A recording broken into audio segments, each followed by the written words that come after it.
At Elizabeth, Australia Post will build a $500 million parcel super hub able to process up to 400,000 parcels per day. CEO Paul Graham says it will open in 2028. This is the largest investment Australia Post has ever made in South Australia. New facility has been designed to service and support deliveries across the entire state. The next 20 years will allow Australia Post to test and learn as it plans its future operations and national network footprint. There are grave fears for 2 soldiers after a crash at an army base near Townsville. Andrea Carruthers reports. It's unclear exactly what caused the crash, but 9 News understands it involved a bus. It's yet to be confirmed exactly how many military personnel were on board. 2 soldiers were taken to Townsville University Hospital late last night, one by air, the other by road. It's understood both are members of the 3rd Battalion Royal Australian Regiment based at Laverick Barracks. This all unfolded at the Townsville Field Training Centre, also known as High Range, about 50 kilometres southwest of Townsville. It's a key site for ground-based military exercises. There'll only be a half-day search for Gus on that remote property near Yunta today. It will wrap up at midday, with the temperatures set to soar this afternoon. Yesterday's hunt concluded with no evidence located. Gus disappeared on September 27, with the search now a recovery mission. There's been an early morning earthquake in SA, the magnitude 2.5 recorded in the Flinders Ranges. It's the 3rd tremor in the past week, with the other 2 at Jamestown and southeast of Hawker. Hundreds of people have lined the streets in an Israeli town for the funeral for one of the hostages after Hamas handed back 7 of the 28 remaining bodies. Correspondent Mimi Becker reports the ceasefire is holding for now. It is, but it's certainly being tested, with the delay to release all remaining hostages causing tension on both sides. Today we've seen the first funeral of 26-year-old Guy Aluz. His family, loved ones draped in the Israeli flag as they followed his funeral procession through the streets of his hometown. Overnight, the bodies of 3 hostages were returned to Israel by Hamas, and a guard of honour was held there to welcome them home. A new era in Australian aviation starts today. A Virgin flight from Melbourne to the Gold Coast will become the first in the country to allow cats and dogs to fly alongside their owners. Traditionally, they've been treated as cargo. 4 dogs will fly from Tullamarine to Coolangatta after their owners paid an extra $149. Now turning to 5AA Sport. Gliderol Garage Doors, adding strength, style and safety to your home. Gliderol.com.au. And it's good morning to Tom Wren. And a very good morning to you as well, Mel. Adelaide has missed out in its bid to trade Calamachi from Brisbane to the Crows. The Crows had offered a second-round selection and a future third, but the deal was knocked back by the Lions. Hawthorn has failed to pry Zach Merritt out of Essendon on trade deadline day. Hawks list boss Mark McKenzie says they made multiple offers, but the Bombers wouldn't budge. Our deal was very strong. We thought from overall with our chats the last couple of days, and that's what we wanted to do, put our best foot forward and make some moves to improve the offers that we had. You know, in the end, you've got to respect their position as a contracted player, and disappointment's probably the one that comes to the end. There were some deals done. Sydney landed Charlie Curnow from Carlton in the dying stages, parting ways with 3 first-round picks and Will Hayward to get it done. Melbourne sent Christian Petrarca to Gold Coast, Clayton Oliver to GWS, while bringing in Jack Steele from St Kilda and Changwon Jath from Hawthorn. Let's get to cricket. A disappointing day for South Australia after being dismissed for only 228 on day 1 of their Shield clash against Queensland at home. Jason Sanger top scored with 51, while captain Nathan McSweeney also managed a start with 41, but couldn't go on with it. Mitch Swepson and Michael Neser each picked up 4 wickets. The Bulls are none for 26 in reply. Meantime, Sam Constas' Ashes hopes took another hit after he was dismissed for a duck against Victoria. And the Adelaide 36ers will be in action tonight against the South East Melbourne Phoenix. That match tipping off here in Adelaide. And that's the 5AA Sport. Now the 5AA forecast, a shower or 2, a possible storm, 29 today, back to 21 tomorrow, then Saturday mostly sunny, 27, Sunday cloudy, 32. Right now it's 24 degrees on 5AA, always Adelaide. Look at all this stock. All of it has to go. Go, go, go. At all TJM stores nationwide. It's TJM's national car park sale. Bull bars, rooftop tents, suspension kits, camping gear. Prices slashed. We're talking select canopies from just $1,999 and rock slider and bull bar bundles starting at $1,600. These deals are in-store only. And when they're gone, they're gone, gone, gone. Get down to your local TJM store nationwide. 17th and 18th of October. TJM. Take the lead. Hey, it's Lauren here from Adelaide, and if you're like me and you love a good bargain from your local chemist, check out Star Discount Chemist. They're all about great value and helping your family stay healthy. Go in store or online for click and collect and delivery. Star Discount Chemist. How can we help? Now, losing a loved one is hard enough, and when you're left to manage their estate, it can feel overwhelming. But with Anderson Solicitors, you don't have to face it alone. From probate and letters of administration to distributing assets and even handling family disputes, Anderson's Caring Wills and Estates team walk with you every step of the way. They'll help make sense of the process, ensuring you meet your legal obligations with confidence and care. So if you or a loved one are navigating this, tune into a special FIVEAA interactive lounge this afternoon with Leith Forrest. The Andersons team will provide clear, practical advice, and they'll also be taking your confidential questions off air. Call the Interactive Lounge this afternoon on 8223 0055, and to find out more, visit andersons.com.au. The sounds of summer. Cool drinks clinking on the patio. Humming distant mowers. Sausages sizzle. Kids splashing in the pool.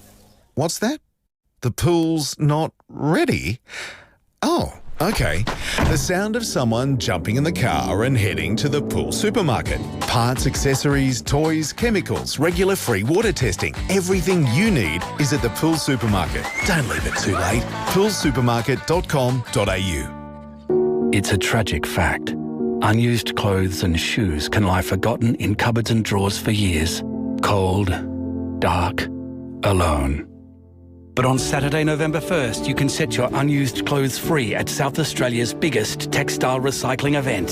Simply pack up your clean, good quality garments and linens and drop them off at your nearest collection point between 9 a.m. and 3 p.m. on Saturday, November 1st. To find your nearest collection point, visit greenindustries.sa.gov.au. The Phil Hoffman Travel Expo is back, Sunday, October 26th. It's the biggest and best travel event in Adelaide, hosted by Adelaide, with over 60 worldwide tour operators, cruise lines, airlines and travel experts. Enjoy inspiring travel talks, early bird discounts, one-day only deals, booking bonuses, including a glass of bubbles. Plus, win one of 5 incredible holiday prizes. The Phil Hoffman Travel Expo, Sunday, October 26th, Adelaide Convention Centre. Entry is free. Register at pht.com.au.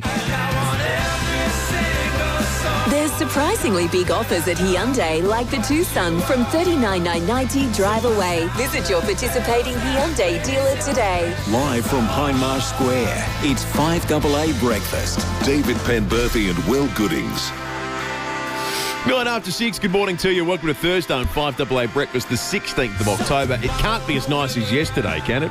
We'll find out. We'll chat with the Bureau in the first hour, but what a cracker we had yesterday. Today's program will keep you entertained right through until 9 o'clock today. The good weather heralds some good events in South Australia and Adelaide. The Lucky Dumpling Market opens tomorrow night. We'll be chatting with the event director just before 7 o'clock today. We're going to be talking about the algal bloom after 6:30. We spoke to the fishermen. I think it was during Breaking at 8 earlier in the week about the blooms moved on from Kangaroo Island. If it's moved on from there, can it move on elsewhere? We'll be chatting with an ecologist just after 6:30 about that specific question. Speaking of wildlife and the environment, the problematic Lee Street bird nets are up for debate again. Remember when they got put on and the poor little birdies went and flew into Rundle Mall and then directly into the Apple Store window? It's helped the traders, the restaurants in Lee Street, but it continues to be a prickly issue at council level. We'll get into that. Matt Abraham's going to be on the program. We'll speak with Kai and Ma about this extraordinary story about this Dutch volleyballer. Blair Boyer on the program as well. It's going to be a big one. David Penberthy, good morning to you. Good morning, Will. Good morning, listeners. Yes, I hope the bird plan is slightly more waterproof than I was last time. That was horrible footage. It was like something out of the Alfred Hitchcock movie, wasn't it? Birds, yeah. Just absolutely possessed. How good was yesterday? What did you do yesterday, folks? I was actually a bit busy, unfortunately, but then I had a period. I was busy doing indoors stuff, which was fun. Oh, it was that's good. a It was shame. good indoor stuff. But then when I got to school pickup, I was like, I should have been handy.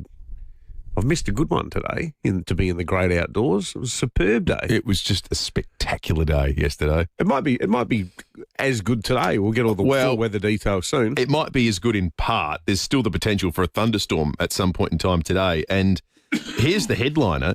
It's 24.7 degrees outside at the moment. Inside or outside? Outside. You mean here in the terrarium? No, this is the first time since we've moved into the new studio that the indoor studio temperature is cooler than the outdoor temperature. It's 24.7 degrees outside in the city at the moment. It is not cooled down at all. That's crazy. It is remarkable. 24.7. Yeah, Darwin's 26.1, but other than that, nothing really gets close. Brisbane 18.6 is probably the next closest. So heading for a top of 29 today, which, all things considered, is not substantially warmer than it is right now. Did you see the remarkable vision of the guys, and the Times has done a good piece writing on it this morning, that affected a citizen's arrest on the Oban? Oh, yeah. It was amazing. Some mad person ranting with pliers and threatening a woman, and these blokes just stepped up in the moment, detained the person until told the driver and then alerted the police to come and to make an arrest. For the Lucky Dumpling Market food and beverage voucher this morning, it doesn't have to be quite as scary or as violent as that threatened to be, but we want to know the strangest thing you've seen on public transport. 822 300 text us on 0448 08 1395. The strangest thing you've seen on public transport. Fair play to those guys that detained the person. By all reports, and the eyewitness reports are all uniform in saying this, they were totally calm. They weren't overly aggressive or unnecessarily aggressive, because some people get in that moment and think, bit of G.I. Joe stuff here. Yeah. And it sounds like it was all done incredibly well. So well done to all involved. Would you back yourself to intervene in the way they did? I reckon it's easier if there's three of you, or if it's just you. Yeah. Well, then that becomes a different scenario. I reckon if it was you on your own, you'd think twice about doing it. Yeah. It would depend on what's happening. If they're just if he's threatening some young girl with pliers, or some old at some lady point you just sort of forced it. Yeah, stand up and act. Yeah. But if you're sitting there looking at two blokes across the seat aisle and another one a bit further up, and everyone's giving them the eye, like something needs to be done about this. I think that I don't catch public transport that often now. When I was a kid, I caught it constantly, and even as a young adult, I caught it all the time because I didn't have a car until I was about 24. But you do see some sorts at night, don't you? Get the odd. What a Dame Edna would call a certain type. Yeah, my wife catches public transport all the time to work.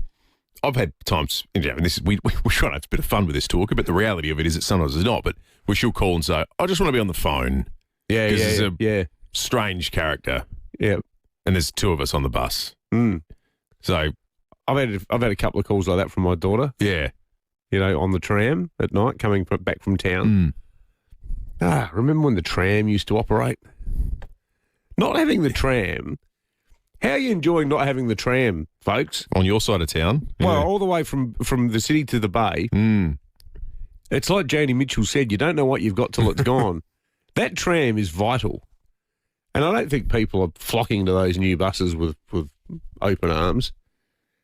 In fact, I saw a text last night from Andrew in Camden Park saying, I got the Glenelg tram substitute bus today on Anzac Highway to the city. There are only about 15 people on it.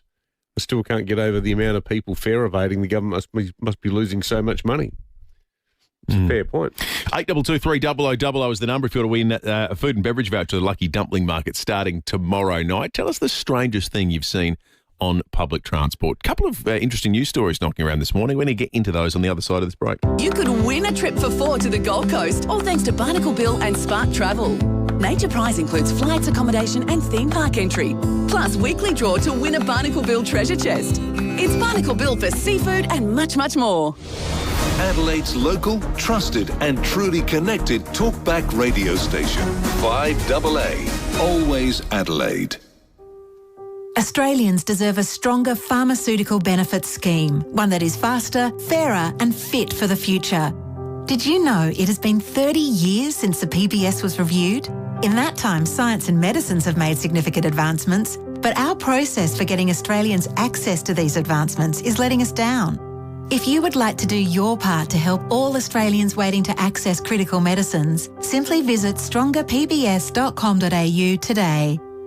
Mawson Lakes Volkswagen has a problem. Too many Volkswagens, not enough space. Yep, they're overstocked, and that's very good news for you because every demo is priced to clear, like right now. Their solution? A huge demo clearance with hot prices. But that's not all. They're offering immediate delivery and finance so easy, you'll wonder why you didn't do this sooner. But don't wait. These demo Volkswagens won't sit around for long.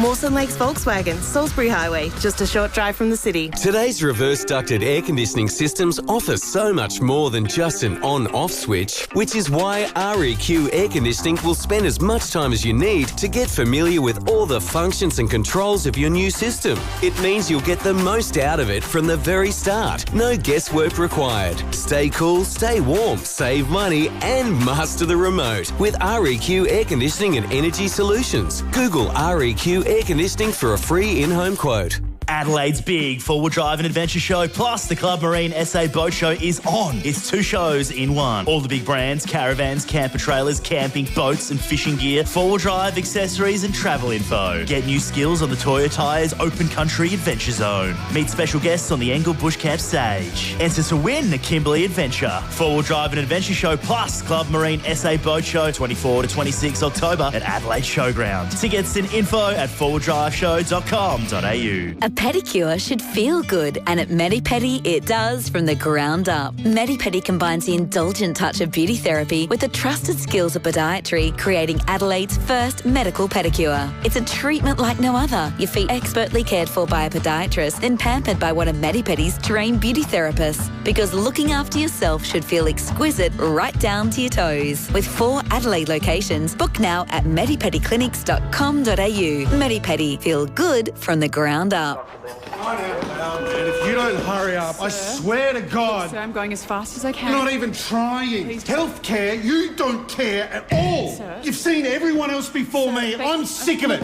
What about me, huh? Sir, please don't touch me. Then do your goddamn job! Abusive and violent behaviour against healthcare workers is on the rise. Back off, don't touch. But abuse shouldn't be part of the job. Look after those who look after us. A message from the Government of South Australia. Is stress clouding your mind, making it hard to focus? Caruso's Ashwagandha plus L-theanine to the rescue. Caruso's Ashwagandha plus L-theanine is a great combination to relieve stress, calm the mind and support mental clarity, concentration and focus. And it works fast, calming the mind in just 3 hours without drowsiness. So if you're fed up with feeling stressed and unable to concentrate, try Caruso's Ashwagandha plus L-theanine today. Now available from leading pharmacies and health stores. Always read the label and follow the directions for use. 5AA Breakfast is streaming live right now. To watch, simply head to 5AA on Facebook or YouTube. There's surprisingly big offers at Hyundai, like the Tucson from $39,990 drive away. Visit your participating Hyundai dealer today. David Penberthy and Will Goodings. 5AA Breakfast. 90 minutes after 6, asking you about the weirdest thing you've seen on public transport this morning. Mark in Seaton's called in. Morning to you, Mark. Yeah, g'day, lads. Look, I moved over from Victoria about 5 or 6 years ago, and on my second day travelling into the city for work, I was thinking to myself, what can I have for breakfast? And the people on the train were toasting bread with an iron. Seriously? Yeah, and I thought... Did that actually happen, Mark, or is that just a joke you told your Victorian mates? No, I've actually got a picture. Seriously? Yeah. Then they cracked out the condiments, a bit of peanut butter, a bit of Vegemite. Nice. I thought, okay. Welcome to South Australia. That's hilarious, Mark. Thank you. That's going to take some beating, I reckon. That was terrific. Peter and Hillbank, good morning. Yeah, good morning. How are we? Good, thanks, Peter. That's the way. I'm actually calling. My dad was a bus driver on the network, public system network, for about 30 years. So He worked in most metropolitan depots, including the Oban as well. And basically his biggest, complaint and whatnot on the network was being abused.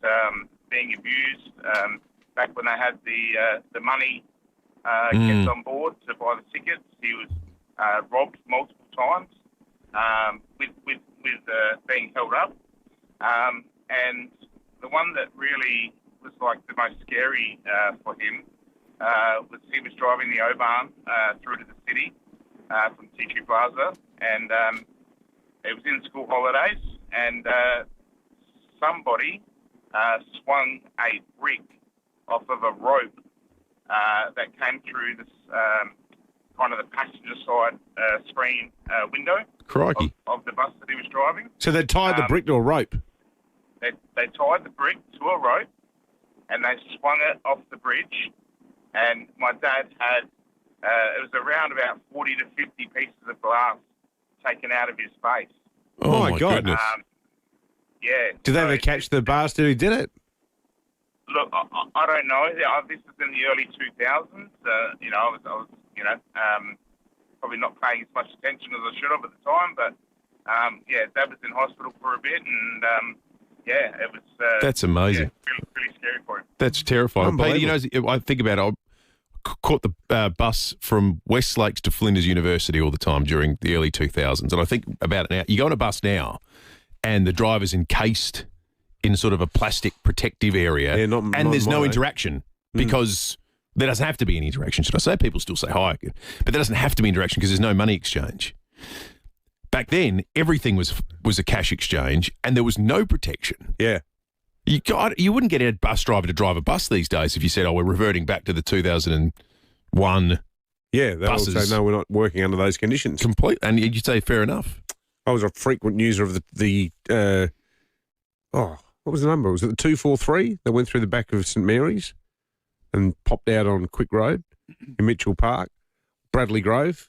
So, not Quick Road, Bradley Grove went along. I can remember you've got to know people on the bus. I don't know, have people become less well-behaved in the last 40 years? It feels like they have.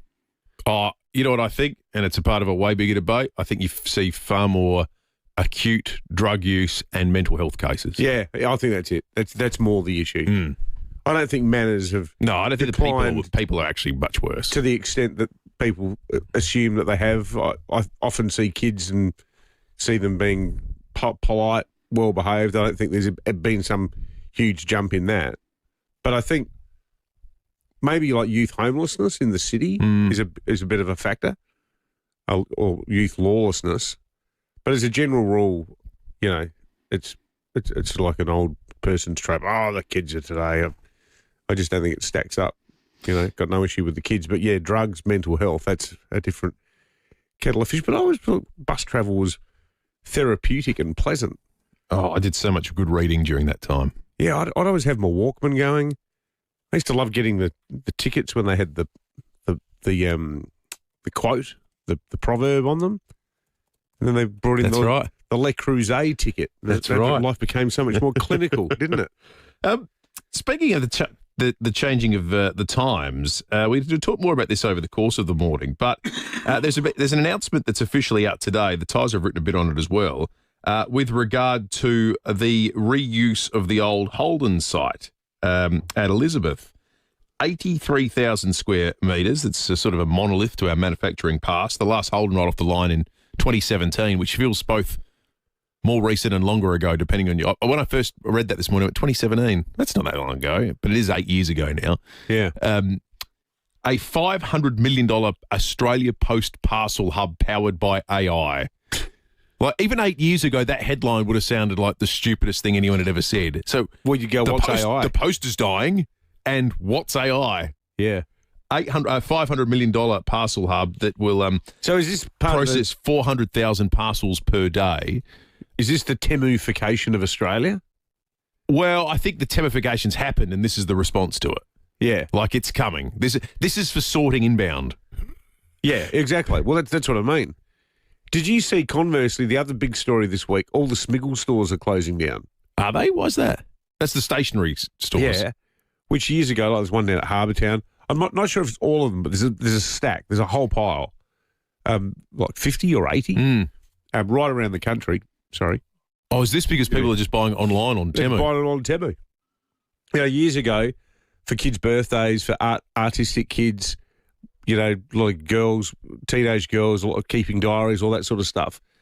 It was this hugely coveted stationery. Now you can get the same sort of stuff on Temu for 1/10 of the price. 24.7 degrees outside in the city at the moment, heading for a top of 29 today. Shower or two with a possible storm and up to 2 mils of rain. So it might get a storm, but not a whole lot of rain. We'll check in with the Bureau and get the latest on that very shortly. David has called in. David, what's the weirdest thing you've seen on public transport?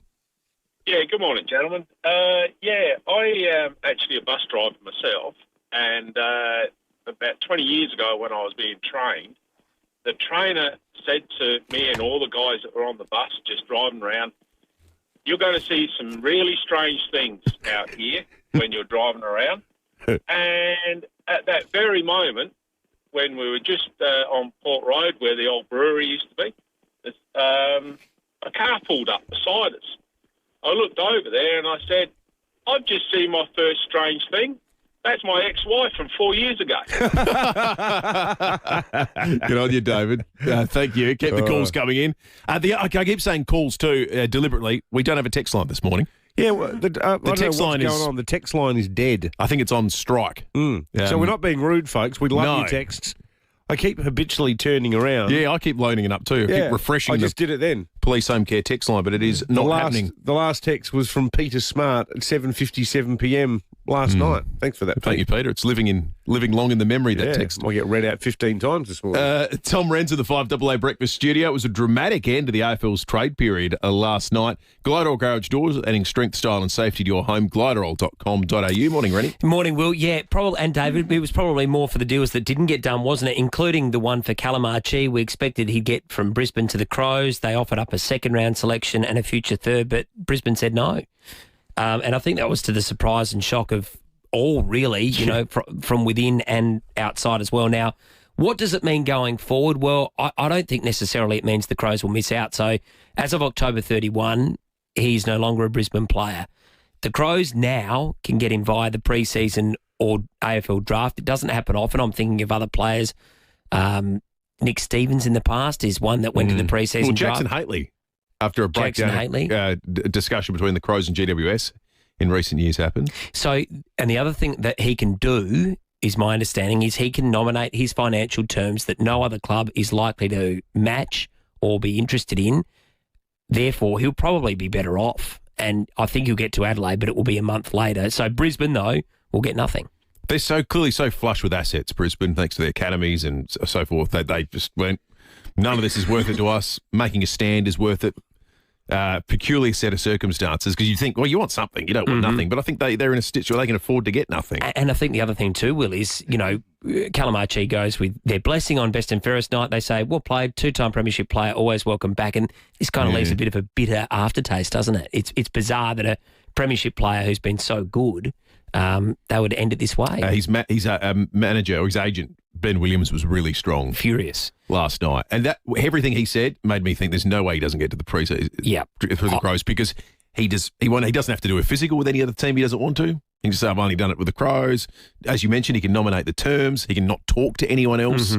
Like, he can, and if his manager's happy to facilitate that, he's getting to the Crows. I think you'll get to the Crows. So Crows fans, don't fear. You just have to wait a little bit longer. The other one that didn't get done, and I mean, how does this work now? Zach Merritt. So the Hawks offered what looked to me like a pretty good deal. I think it was 10-22 and a future first. Also a young player called Henry Hustwaite and Essendon. I think it's more a moral stand. I think their new president's come in, Andrew Welsh, and said, we are not dealing.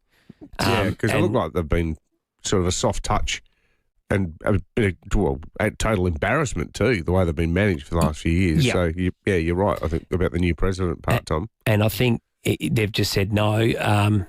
If it was me, and I'm very much on the outside, I would have played. I would have said, yep, he's got 2 or 3 years left. We are in a full reset anyway. Yeah, I would have dealt him. Off you go. See ya. They're not winning anything anytime soon. How does he come back now? Yeah. How does he walk through the doors and look the players in the eye and say, I'm committed, I'm ready? Really? Well, as the captain? Yeah. Well, He can't be captain. No. He cannot be captain. No. But then how do you... It's an awkward... Look, that's what tough conversations are all about, but that's going to be hard. Charlie Curnow gets to Sydney. It's a big one. Clayton Oliver gets to GWS. Charlie Curnow's huge. It continues, and they gave a lot. Yeah. Will Hayward's a bloody good player. Clayton Oliver living in Sydney, what could possibly go wrong? So there was a bit that got done there. And in the cricket yesterday, Sam Constance a duck, so he won't play. Do we have the anyone First who's Ashes in form playing cricket anywhere at any level? Probably Labuschagne's Are you the one. making any runs this summer, Rennie? Yeah. Yeah, well. It's not good. Labuschagne's the one. I think he has to play. Dave Warren will probably offer to come back. Michael Clark might come Seen it like a watermelon. Yeah. Good on you, Rennie. Thanks, boys.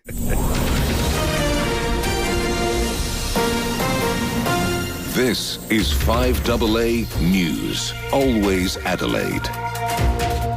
A shower or two with a possible storm, 29 today with the 6:30 news. Good morning, I'm Mel Usher. Chipped windscreen? RAA approved repairer Complete Windscreens repairs it from just $99. Find the big red koala. A major coup for the northern suburbs. Australia Post will build a $500 million parcel sorting centre at the former Holden site at Elizabeth. It's set to cash in on the online shopping boom opening in 2028. CEO Paul Graham says it will be 83,000 square metres. Well, this is the first of its kind facility and our first fully combined Australia Post and Star Trek facility. It's not just bigger, it's smarter. And we'll have the capacity to process up to 400,000 parcels per day, doubling the current capacity at Adelaide Airport Pass facility. We're heading into day 3 of the new search for 4-year-old Gus in the state's mid-north, but today's hunt will wrap up at midday due to forecast heat in the area near Yunta. No evidence was located yesterday. There are grave concerns for ADF personnel, with reports 2 soldiers have been taken to hospital after a crash in Queensland. It's understood the incident involved a bus at the Townsville Field training area last night. A rapid increase in home prices is leading to investment properties raking in profits. According to PropTrack, 90% of investment properties are selling for more than their original worth, the highest on record. REA Group senior economist Angus Moore says certain cities are seeing this more than others. And that's even more true in places like Brisbane, Adelaide and Perth, where prices have risen incredibly rapidly over the past 5 years. Basically all investor sales there are profitable at the moment. For the first time in Australia, pets will be welcomed on board a commercial passenger flight today. A Virgin flight from Melbourne to the Gold Coast will become the first in the country to allow cats and dogs to fly alongside their owners. 4 dogs will head to Coolangatta in the cabin. Virgin is confident they'll soon have plenty of flying fur babies, but they have to be small breeds with the pet and carrier weighing no more than 8 kilos. They also have to be fully vaccinated, have a valid vet certificate and be older than 8 weeks. Year 12 exams officially get underway today. It all kicks off with language exams, specifically Auslan. Education Minister Blair Boyer says it's a big few weeks for SACE students. I wish all those students starting their exams this week all the best. And Jim Carrey could be stepping into George Jetson's shoes. He's in talks to star in a live-action Jetsons movie. Now turning to 5AA Sport. Colours, custom design, any house, any style. Gliderol Garage Doors. Gliderol.com.au. It's over to Tom Wren. Thank you, Mel. Adelaide could still land Calamar via the draft or pre-season draft despite missing out on securing the services of the 28-year-old in last night's trade period. Archie will be out of contract with Brisbane and could nominate his financial terms and conditions, essentially ruling out other clubs that may be interested. It was a frantic final day of the trade period, with Zach Merritt failing to get from Essendon to Hawthorn, but Sydney have landed their man with just minutes remaining. They've traded Will Hayward and 3 first-round picks to Carlton to secure the services of Charlie Curnow. Christian Petrarca's off to the Gold Coast along with Jamara Ugle-Hagan. Clayton Oliver will play at GWS while Jack Steele becomes a Demon. Well, South Australia has plenty of work to do heading into day 2 of its Shield clash against Queensland. The home side was dismissed for only 228, with the Bulls none for 26 at stumps in reply. Meantime, rain has saved England from being beaten at the Women's ODI World Cup against Pakistan. England could only manage 9 for 133 from its 31 overs. Pakistan none for 34 in the 7th over when rain interrupted.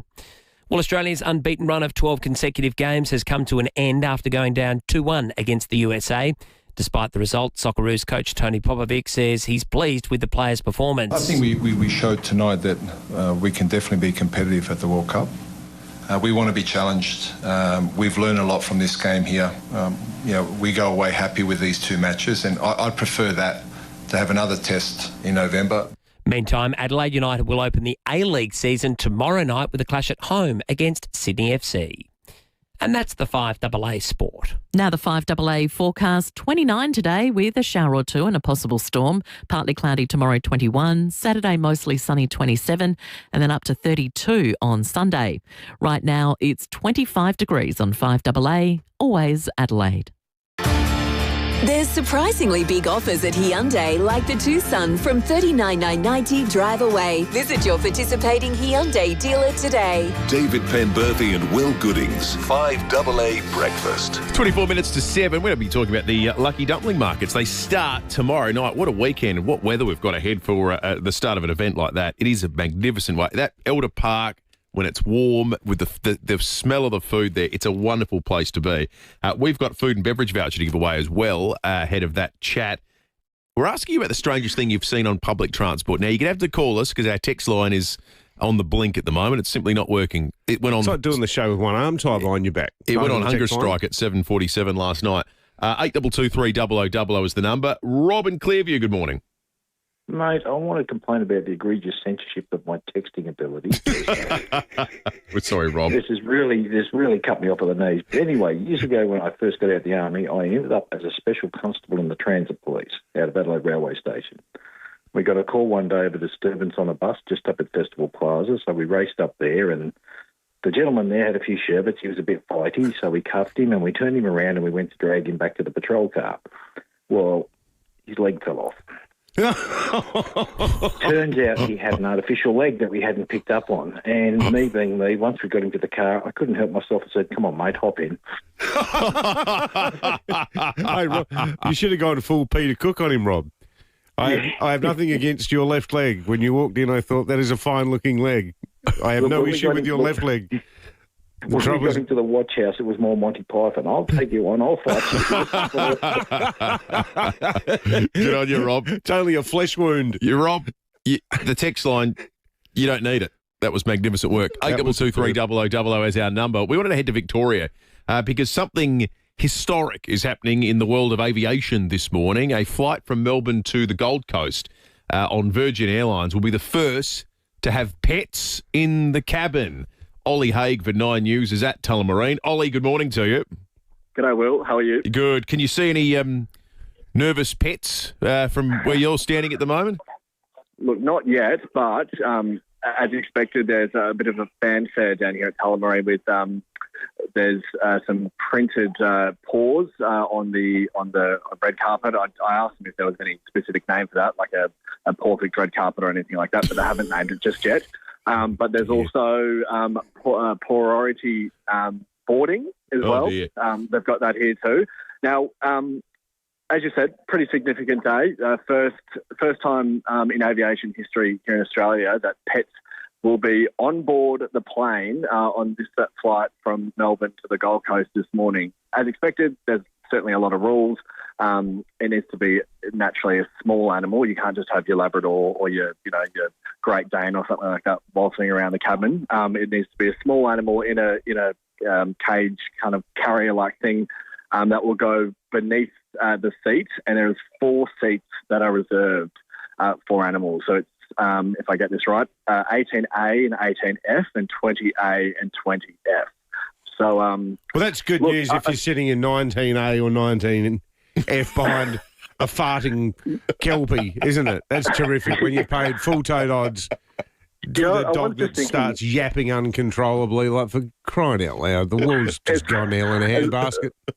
Well, the funny thing as well is I think there's going to be a few people who board this flight who probably won't have any idea at all that they're boarding a flight alongside a little pooch. So without a doubt. So I'm sure you're probably wanting to know what are the animals, or what are the types of animals that will be on board this morning. Now, I want to make sure that I have the names right. I think we've got Monty, Polly, and Bambi, and they're 2 Pomeranians and a Papillion. I'm not sure what that last dog is, but I've certainly seen some Pomeranians before. So they're going to be small now, and I'm told as well from Virgin Australia that they expect that they will be well behaved. And when I said to them, "Oh, well, what happens if they start yapping?" The poor person sitting in 18B. Well, they were like, the planes are fairly noisy. So look, who knows? The jet engines might, cancel that noise out. That seems hopeful. Oh. Hey, Ollie, what time's the flight take off? It leaves at, I think it's about 9:10. So we're flying up to the Gold Coast this morning on this flight to GC, and then we'll be back down to Melbourne. So at the moment, worth noting, it is only on select flights. It's not every Virgin flight that you get on board. There's going to be animals running around. Well, not that they'll be running around because there'll be a carrier, but it's just Melbourne to the Gold Coast and Melbourne to the Sunshine Coast as part of this trial. And the Sunshine Coast also allows cats. So it's not just dogs. You can also have cats on board. And that will be. You sound excited. And they'll be. And then that will go until January, and then after January, as part of the trial, Virgin will explore other routes around Australia where you can fly with your furry friends. Ollie, thank you for that. Ollie Haig, reporting for 9 News at Tullamarine. I looked up the Papillon from. Its origin is France, Belgium, Spain, that part of the world. Described as alert, energetic and happy, which to me sounds like the worst possible person to sit next to on a plane. I've got a mental picture. The sort of person who's flying from Melbourne to the Gold Coast with their Pomeranian is a chap in tight linen pants who works as a hairdresser in Toorak, or a morbidly obese woman in a sundress from Broadmeadows with lots of lipstick on. That's your typical Gold Coast traveller. Like this is how the world's going to end. It's like Caligula making his horse an emperor. At what point do we bestow sort of equal billing to dogs in 18F and cats in 18E? It's just ridiculous. Even the whole Bunnings thing. Is it possible to just go to a hardware store without taking your pets? Are you that emotionally attached to them that you need to take Fido along while you're walking up and down the aisle and you've got this dog running around while you're trying to buy a bag of dynamic lifter and they're sniffing around? Well, let us know, pet lovers. Is this music to your ears? 8223 or over you triggered like David by it. Give us a call. I find it really 8223 is the number. Let's talk algal bloom. We had a good chat with Rob Barrett, who is a fisherman off KI earlier in the week, and he's made this very interesting comment. I know you guys are copping it up there now off the Metropolitan Coast, but we've probably been in it now for 5 months, and to give you guys a head up, our waters have cleared. We haven't got the foam and stuff now, but the fish numbers just haven't come back, so you just need that ecosystem to be covered. So the bloom has moved on, and the second component of that is particularly interesting as well. But as it leaves, it's not as though things spring back instantly back to normal. So there's a bit to chew through there as we contemplate what the future might look for the rest of our metropolitan and rural beaches here in South Australia. Faith Coleman is an ecologist who joins us on the line. Faith, good morning to you. Good morning. So Faith, how realistic is it for the scenario that's played off the coast of KI to be replicated here in the Gulf? It is fairly much. It's obviously flushing is a problem in the Gulf, and you get flushing down on KI, but it is really positive. What we're seeing, say, at St Kilda in Adelaide is that the numbers of Carina went up really suddenly, especially in the boating channel when it hit there, and we're doing weekly counts there, Perry and myself, and we're watching those numbers go back down. So what happens in confined waters is other species come in and start attacking Carina, and it runs out of food in some ways as well. So we see those ecological forces come to play. But Rob's absolutely right. The ecology doesn't bounce back afterwards as fast as just hoping that the Carina is gone and the fish come back. Faith, with your knowledge of estuaries, I love estuaries. I love kayaking down at St Kilda. I used to go kayaking in the Lane Cove River a lot in Sydney, where you see mud crabs walking around and mud skippers and all sorts of wonderful creatures. Are estuaries a big part in the fight against algae? Absolutely, and that's what we're finding in the estuaries is they have something that places like KI doesn't, which is that we have seagrasses and mangroves and salt marsh. And it took a lot longer to get the Carina into those protected areas than it did those open ocean areas. We've got lots of, it's like a little arms race under the water. It's quite amazing when you look at it. And so you've got these little things called tinnites, amongst others, that actually eat the Carina, and they've got these little, they look like a wine glass, and they have this little animal that spirals out the end, and they spear the Carina and they suck it out. It's quite cute to watch, but yes, the things that entertain you when you're doing way too many plankton counts. So you said a lot of plankton to count, I guess. How often are you water testing, Faith, to get results that regularly? All right. So we run a community monitoring network for plankton, and so there's a lot of people who've got microscopes, and they're doing it for us, which is amazing. People who volunteer to do that are a certain amazing type of person. But they put photographs up onto an iNaturalist project, and they put up photos onto a Facebook page for us, for Perry and myself and others to ID, which is really cool. And so it varies depending on how often they volunteer. So there's someone down at Victor Harbour who, I think she's done 80 over the last 8 or 9 months, whereas, not 8 or 9, it'd be 8 months. Whereas at St Kilda, there's people who take them to Perry's laboratory there at St Kilda, and they bring her 4 or 5 samples every week. Wow. It's amazing the work that they do. Very important, particularly in the midst of this current algal bloom drama. Faith Coleman joining us there. Thank you for that, Faith, estuarine ecologist. What a great thing to do for a living. Yeah, be fascinating work. Yeah. Be hard work counting plankton, 8 billion and 16, 8 billion and 7. Don't interrupt, 8 billion 18. It's a big abacus they have there, isn't it? Oh, hang on. Oh, no. I have to start again. 1, 2. 13 to 7. We're going to check traffic for the first time. Just a reminder, if you have composed the greatest text that's ever been sent to a breakfast radio program, we're not censoring you. We haven't got it. Yeah, because you haven't been cancelled. We haven't been cancelled. Our text line is on hiatus. It's under repair at the moment. I'm just down worried for that, maintenance. Like, Scott from Modbury, Terry from Ellie Beach. Yeah. Don't think there's any ideological issues at play here, guys.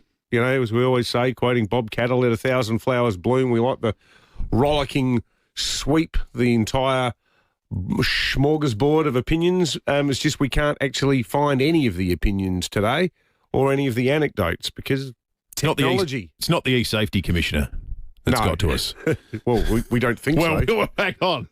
Let me retract that. Let's check traffic, and when we return, police and weather. Lots to talk about today on a really, really warm start on your Thursday morning. Help Australians want to access critical medicines by visiting strongerpbs.com.au for more information. Thanks, Will, and morning, David. Road's looking really good today. We're accident breakdown free. Leeward Gardner's got a dead reel on the side of the road, but he's not causing too many dramas for obvious reasons. Freeway down track near the tunnels. Glynde has works. Glenburn Road near Lewis Road. A bit of activity at Henley Beach to look out from the drive today. Grange Road near Anthony Street. We'll get busy later at Flinders Park for the ongoing intersection works of Grange Road and Holbrooks Road. And got a camera right now. Cavan Road at Dry Creek. Notice someone with a blue nail. They're not just making a statement, they're taking a stand. Donate at polishman.com and help end violence against women and children. Adelaide's most accurate traffic on 5AA. Hi, I'm Lynn Andrews. The Lynn Andrews team have seen a lot of change in real estate over the past 50 years, but one thing remains unchanged: our passion to help people invest in their future. To build strong property portfolios in either the residential or the commercial sectors. Our commitment to property investment over the years means we have a wealth of knowledge to share. We're here to help you. Visit lynandrews.com.au. Guard your home. Allergens, dust, pet hair, all gone. The new Miele Guard vacuum range is here now at Harvey Norman. Combining high suction power with hygienic performance, the Miele Guard traps 99.99% of allergens and dust for optimal cleaning of hard floors, carpets, upholstery, and more. All wrapped in Miele's signature blend of quality and style. Priced from just $649. The new Miele Guard vacuum range is available in-store and online at Harvey Norman now. We've all had that dream. The one where your teeth fall out. Nobody really knows what it means. But we do know a trip to the dentist doesn't have to feel like a nightmare. At Burnside Dental Practice, we offer sleep dentistry. You'll experience comfortable care and a calming environment designed to ease dental anxiety, whatever the procedure. Say goodbye to fear and worry. You deserve great teeth. Book your next appointment with Burnside Dental Practice in Hazelwood Park. Visit burnsidedental.com.au. Go Vita, your local health food shops. With 40 years health and wellness experience and over 300 natural health practitioners specialising in you. Hi, I'm Yvonne from Go Vita Marion. Nutrivital Beauty Collagen with hydrolyzed marine collagen peptides helps maintain healthy-looking skin when consumed as part of a balanced diet. Nutrivital Beauty Collagen, 155 grams, now $35.50. Save 50%. Go Vita, Colonnades, Fairview Green, Marion, Mount Barker, Semaphore and Tanunda. Our nurses and midwives are at breaking point. Every day we help South Australians through their most vulnerable moments. But right now we're being pushed to the limit with feelings of burnout, fatigue and being undervalued. Respectful wages and safe working conditions are about valuing us and also ensuring there are enough nurses and midwives to provide the care you deserve. Support those who care for you. Visit respectnursesandmidwives.com. Authorised by Elizabeth DeBars, ANMFSA, Ridleyton, South Australia. They live in filth, bins and excrement. They carry disease and they want to suck your blood. Flies and mosquitoes. Oh, that's no way to live. And it doesn't have to be. With Phantom retractable screens, up to 9 metres wide, they can screen almost anything. Protect your family with Phantom retractable screens. phantomscreens.com.au. There's surprisingly big offers at Hyundai, like the Tucson from $39,990 drive away. Visit your participating Hyundai dealer today. David Penberthy and Will Goodings, 5AA Breakfast. Well, it was the anticipation of the weather that was the story yesterday. This morning, it's the fact that the weather didn't ever go away. 24.4 degrees outside at the moment. Let's head to the Weather Bureau to get a sense of what does that mean for the rest of today. Jenny Horvat is on duty. Morning to you, Jenny. Good morning, guys. It was actually a bit warmer than we expected yesterday, wasn't it? Oh, yeah, it did get a little bit warmer yesterday. We'll probably have a bit of an early max today. We've got that change moving through during the afternoon. As you mentioned, 24.3 degrees at the West Terrace Night Pier observation site. We did see a minimum temperature of 17.5 degrees, but that did happen closer to midnight, and it was pretty warm to hot overnight. So we do have those northerly winds ahead of this change coming through, and there is a bit of patchy cloud ahead of that change, and we couldn't rule out a rumble of thunder as we head into the later part of the morning ahead of that change, and possibly a little bit of shower activity moving through with this change. But we're not expecting a lot of rainfall as this one comes through, and it could get a little bit gusty with those northerlies, but again, not reaching a warning threshold through there. So top temperatures around the city, we're looking at around 29 degrees for the city, Elizabeth 32, around the coast 26 or 27, 29 on the forecast for Mount Barker. Cooler days we go into Friday there, minimum of 13, maximum of around 21 degrees. Should be a dry day. Warmth returning as we head into the weekend, 27 on the forecast for Saturday, 32 on Sunday, ahead of another change coming through. Again, another sort of unsettled one, maybe a chance for thunderstorm as we head into the evening, and a better chance to see some rain in the gauge as we head into early next week, Guy. Great stuff, Jenny. Thank you. Thank you, Jenny. Jenny Horvath there from the Bureau of Meteorology. All right, let's head to St. Paul. Senior Constable Holly Frisbee joins us. Holly, there was a police pursuit through Mount Barker. Yeah, good morning, Dave and Will. That is correct. Just after 2:30 this morning, police were called to attend a service station in Mount Barker in relation to intoxicated patrons. Upon arrival, police saw a man and woman standing near a black Holden ute, and upon sighting police, the pair got into the ute and left the station quickly onto Adelaide Road. Police activated lights and sirens, but the Holden failed to stop and took off at speed. The vehicle was pursued for a short distance through Mount Barker before it came to a stop on Flaxley Road. The car then reversed at speed at police and collided with the front of the patrol car, causing significant damage. Luckily, the police officer wasn't physically injured. The police car sustained extensive damage and had to be towed from the scene. Another patrol arrived and attempted to stop the vehicle, however, had to take evasive action to avoid a collision when the Holden drove at them. Police terminated any other attempts to stop the vehicle for safety reasons, and the vehicle was last seen travelling east on Alexandrina Road from Flaxley Road. Numerous patrols attended Mount Barker from neighbouring districts and regions to assist, and around 3:30 the black Holden was located dumped in the Mount Barker showgrounds. Dock operations attended and began tracking from the vehicle, however, weren't able to locate anyone. Police are aware of the identity of the driver of the ute and are making inquiries to locate them. And we do ask anyone who may have witnessed this incident or has any information that may assist to contact Crime Stoppers on 1800 333 000. Wow, quite the chase there, Holly. Also, a drunk driver has been caught in McLaren Vale.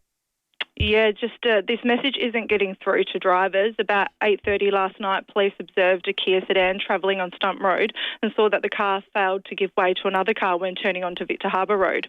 The driver, a 34-year-old man from Moana, was submitted to a breath test and allegedly produced a blood alcohol reading of 0.166, which is more than 3 times the legal limit. The driver was reported for drink driving, issued a 12-month instant loss of licence notice, and his car has been impounded for 28 days, and they will be summoned to appear in court at a later date. Good stuff. Senior Constable Holly Frisbee there from SAPOL. Thank you. Well, our text line's been down, but Paddy, being the wonderful producer he is, what he's done is he's got AI to pretend to be texters to the David and Will 5AA breakfast program in Adelaide. Would you like to hear some of their texts? Yeah. Here's Priya from Mawson Lakes. Priya says, can someone tell my husband that, yes, putting tomato sauce on butter chicken is a criminal offence? He's ruined dinner again. Love the show. Darren from Elizabeth says, I just spent 45 minutes explaining to my teenager that the 98 Crows grand final win was more important than any TikTok trend. Educate your kids, people. Georgia from Stirling says, I nearly ran off the road laughing at Dave's impersonation of ScoMo. You blokes owe me a coffee and a new tyre. When did I do ScoMo? Oh, he's just made it up. Macca from Christie's Beach says, petrol prices are a joke. I just saw $2.29 a litre. I'm starting to think it'd be cheaper to fill the tank with Barossa Shiraz. Bronwyn from Nord says, can you please ask the Premier why our bins are collected less often than my in-laws visit? And they live in Darwin. And I don't know about Yusuf's on. Mind you, Yusuf, this is a bit too close to home, this one. Yusuf from Lightsview says, no politics from me, boys. Just wanted to say my 6-year-old daughter now thinks Will is Dave's dad. Might be the grey hairs. Sorry, mate. Yusuf, that hurts. Now, are these actually generated with artificial intelligence? That was all AI. Paddy just asked it to put in for an Adelaide breakfast show. You're kidding. David and Will send in some texts. Make up some texts. They all sound eminently plausible. They sounded don't they? Awfully plausible. Apart from the thing about your grey hair. No, I do have lots of grey hair. That was the most accurate one. Careful doing that, Pat. You might do yourself out of a job, mate. See, listeners joking about making us irrelevant with AI. Got rid of the listeners too. Out of a job. It's been working for years at Radio National. The Lucky Dumpling Market starts tomorrow night in Adelaide. I love this event. It's a great time of year. It's great food. It's a great location there in Elder Park. Can't wait. And what a job that Daniel Michael has, the event director, who's on 5AA Breakfast now. Daniel, good morning to you. Good morning to you. Daniel, dumplings, they're all the rage these days, aren't they? They've come from nowhere to be one of the must-eat snacks of 2025. Very popular. I'll tell you one thing that won't be at the Lucky Dumpling Market, and that is butter chicken with tomato sauce. What a crime against cuisine that is. Oh, my God. So what's the go with the market? How long has it been going? It's a huge event. I can remember one year, like the queue that I saw, I think it must have been the opening night. It was just crazy. Yeah, it gets big. So it started in 2017. We're just on a little sort of, I think, 6 or 7 stalls down next to the convention centre. And this year, 28 stalls, which is the most we've ever had. We've added a whole new row of vendors, and we've kind of replaced probably 4 or 5 of the ones that probably weren't, doing what we wanted them to do, with some newer, faster, more exciting ones. So the speed of service will be a lot quicker this year. So looking forward to that. Cracking weather on the weekend. So, that will make the whole thing function a whole lot better. What's your favourite place to eat at the Lucky Dumpling Market? Or can you not say? Is it like picking a favourite child? Oh, it is a bit like I can't say that on the radio because then I'll start getting texts from people that I've seen with them out. I can tell you we've got some new ones. So there's Just Sticks, which has been in a couple of events before. That's his first Lucky Dumpling Market one. Sugarcane juice, which speaks for itself. Sao Sao, which is sizzling pancakes and dumplings. And then the other new one is called Please Send Nudes, with the nudes being noodles. Which is That's a great name. I'm a bit nervous about saying that one on the radio and it getting heard. That is excellent. It is. It's an event I love. We get there every year. We'll be doing so again this year. Daniel, thank you. We've got food and beverage vouchers that we're giving away each and every morning. We'll give another one after 7 o'clock today.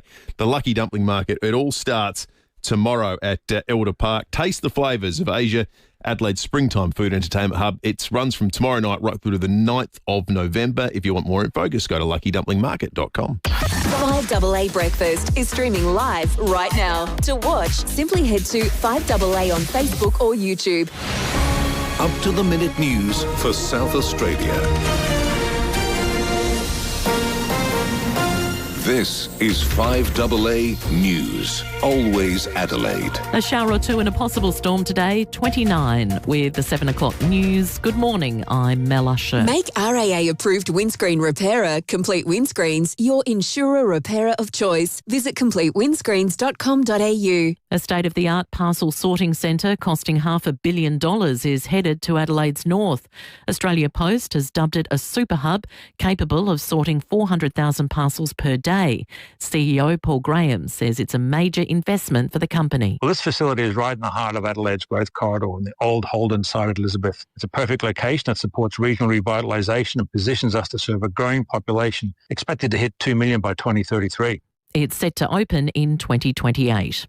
There's been a police chase in the hills. It started in Mount Barker just after 2:30 this morning. Senior Constable Holly Frisbee says a man and woman were trying to evade police while driving a Holden ute. The vehicle was pursued for a short distance through Mount Barker before it came to a stop on Flaxley Road. The car then reversed at speed at police and collided with the front of the patrol car, causing significant damage. Luckily, the police officer wasn't physically injured. The police car sustained extensive damage and had to be towed from the scene. The Holden was later found dumped in the showgrounds, but the occupants are yet to be located. More seismic activity in SA. There was a magnitude 2.5 quake recorded in the Flinders Ranges early this morning. During the past week, there have also been tremors at Jamestown and southeast of Hawker. Investor activity has grown in recent years across Australia.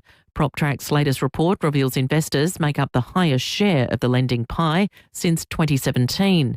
REA Group senior economist Angus Moore says there are multiple motivators. The big driver behind why we're seeing this pickup in investor activity comes down to the fact that rental markets are very, very tight, and we've seen big increases in rents over recent years. The fact that the RBA is cutting rates probably isn't hurting either. Hundreds have lined the streets of a town in Israel for the first funeral of one of the hostages. Hamas handed back 3 more of the remaining bodies overnight, but forensic investigations have confirmed a 4th body was not that of a hostage. Israeli government spokesperson Shosh Bedrosian says all fallen hostages need to be returned home. We will not compromise on this, and we will spare no effort until our fallen hostages return, every last one of them. A US Air Force plane carrying White House Secretary of War Pete Hegseth has made an emergency landing in the UK due to a cracked windscreen. He was on the way back to the United States from NATO's Defence Ministers meeting in Brussels. Everyone on board is safe. Now turning to 5AA Sport. Gliderol Garage Doors, adding strength, style and safety to your home. Gliderol.com.au. Here's Tom Wren. Thank you, Mel. Adelaide is still a chance to get Calamachi, but it's likely it will now be via the pre-season draft. That's after the Lions refused the Crows' offer of a second round and future third round selection. Zach Merritt will be playing for Essendon next year after failing to get his desired trade to Hawthorn. The Bombers rejecting multiple offers from the Hawks for their captain before the trade window closed. Essendon list boss Matt Rosa says dealing with a disgruntled skipper hasn't been easy for the club. It's not ideal. It's been uncomfortable. We didn't want to be in this situation, but you need to try and look at the positives in it as well and look for the opportunities to galvanise and unite. He's valued. We want him playing at the Essendon Football Club, and we look forward to him continuing to do that. Sydney, meantime, has landed Charlie Curnow from Carlton in the dying stages, parting ways with 3 first-round draft picks, and they'll also get Will Hayward to get the deal done. Christian Petrarca's off to the Gold Coast. Clayton Oliver, GWS. Josh Simpkin, though, looks set to lose the North Melbourne captaincy after his failed bid to secure a trade. The Kangaroos flatly rejecting Collingwood's offer of a future second-round pick and shut down talks about Simpkin well before last night's deadline. To cricket now, South Australia's in trouble after day one of its Shield clash against Queensland at Adelaide Oval. The home side dismissed for 228 with the Bulls none for 26 in reply. Nathan McSweeney made 41. And the Adelaide 36ers take on the South East Melbourne Phoenix tonight as they look to bounce back from a loss to the Sydney Kings. And that's the 5AA Sport. Now checking 5AA traffic. Morning there at Trott Park. A nasty forecast smash is on the Southern Expressway near Palatinga Road. Leeward Gardens got a dead route to look out for this morning on the freeway down track near the tunnels. Not causing too many dramas, but people are slowing down through there at the moment. Works at Port Adelaide to keep in mind. Grand Trunkway near Perkins Drive and getting busy South Rodick-Landor. Cameras this morning, Port Expressway Gilman and Trimmer Parade at Seaton. Our Scarf Friends Sale event is on today only. Save on exclusive deals across bedding, kitchen, electrical and more. But hurry, it's one day only. Conditions apply. Harris Scarf, great brands, great prices. Adelaide's most accurate traffic on 5AA. The 5AA forecast, 29 is the forecast top today, a shower or two and a possible storm. Back to 21 tomorrow, partly cloudy. Saturday mostly sunny, 27. Sunday cloudy, 32. Right now it's 24 degrees on 5AA, always Adelaide.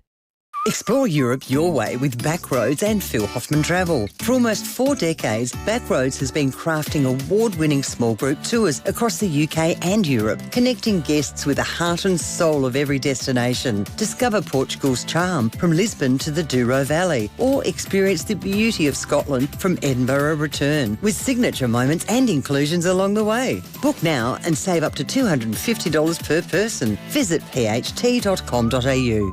It's true. I have big D envy. I tried to fight it at first, but every time we went around to my hubby's mate's house, it grew stronger. I really can't stop thinking about it. If we could just get Big Difference Home Improvements around to build a new pergola, get some decking, outdoor blinds and roller shutters, maybe a new veranda, I'm sure I'd be satisfied. Don't fight your big D envy. Get Big Difference Home Improvements around for a free measuring quote. Visit bigdifference.com.au. You don't have to be a curator to find artworks you can't get anywhere else in the world. Just visit Art by Farquhar. They're proud to host unique Indigenous artworks in their gallery, and even prouder sending these artworks home to be admired for years to come. All pieces at Art by Farquhar are ethically sourced, directly supporting Indigenous artists and communities. Visit the incredible range at 1070 South Road, Edwardstown. Art by Farquhar, a family company specialising in Indigenous art. There's one word that should be deleted forever. It transcends language, culture, geography, status, and it doesn't discriminate. That word is cancer, and until we can delete it, we're going to treat it. Lift Cancer Care is dedicated to offering additional cancer services to complement your existing treatment plan. We collaborate closely with your medical team to achieve the best outcomes for your diagnosis. So, if you or a loved one are ever struck with the C word, think of the L word first. liftcancercare.com.au. They say one of life's biggest decisions is buying a home, but sometimes the hardest one is leaving it. At Anglicare SA, we're here to help you stay where you belong. We offer support for everyday things like cleaning, gardening, cooking, but are also experts in care management, allied health, and clinical nursing. Because we believe there is no place like home. And with the right support, there is no reason to leave it. Find out more at Anglicare SA. You are at home. Streaming live via the 5AA Player app on DAB Digital Radio and on 1395 AM. This is 5AA, always Adelaide. There's surprise.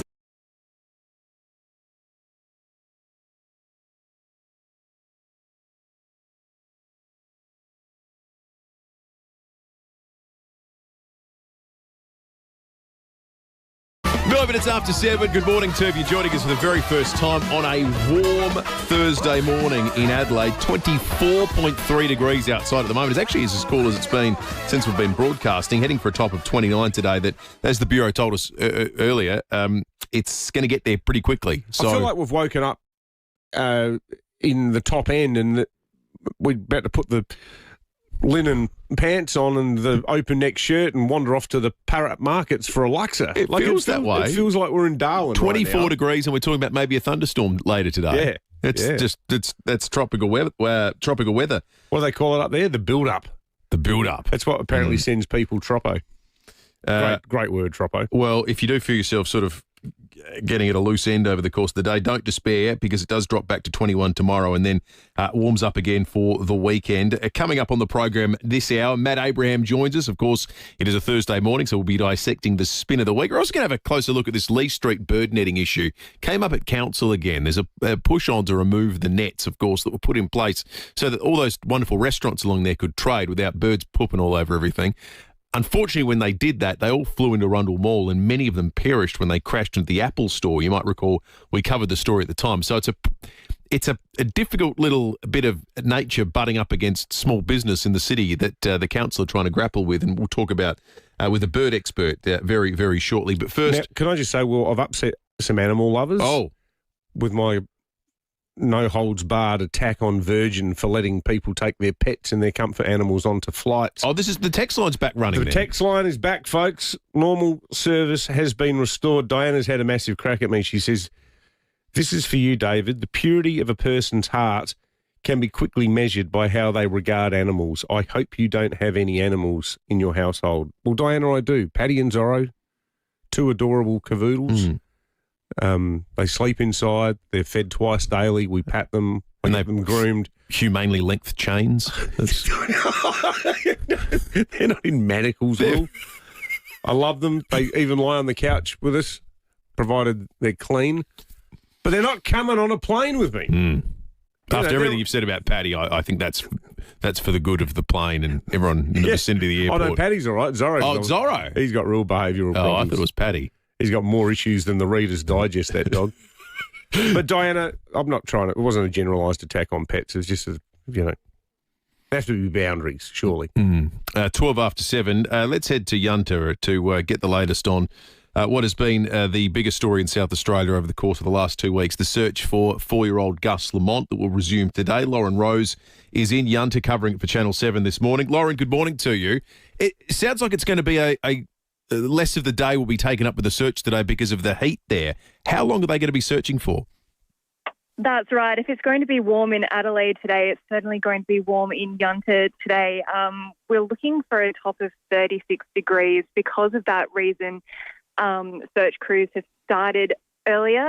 They had the boots on the ground from first light this morning. They'll be stopping at about midday just for the safety of the 80-odd soldiers and more SES and police officers still looking for Gus.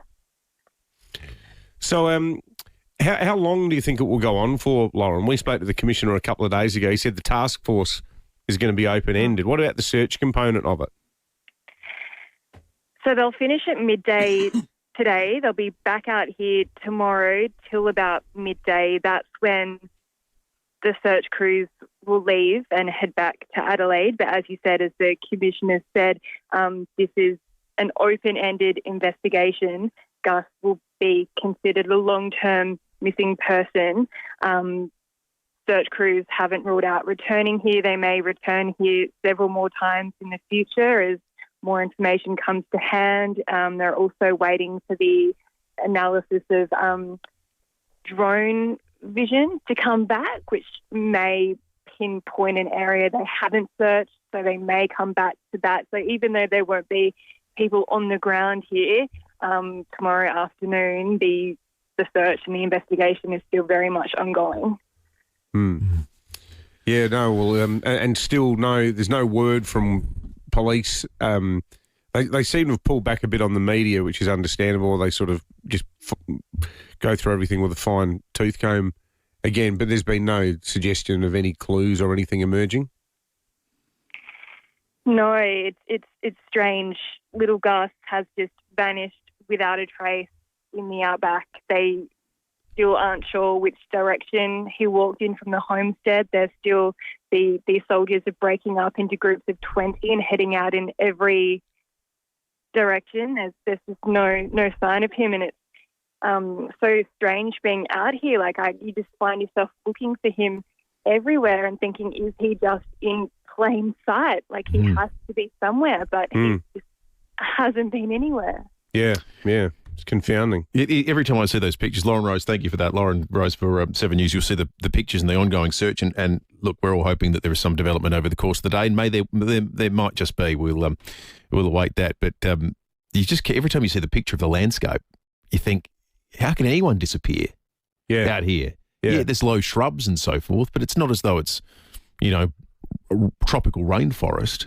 But he's such a little kid. Yeah.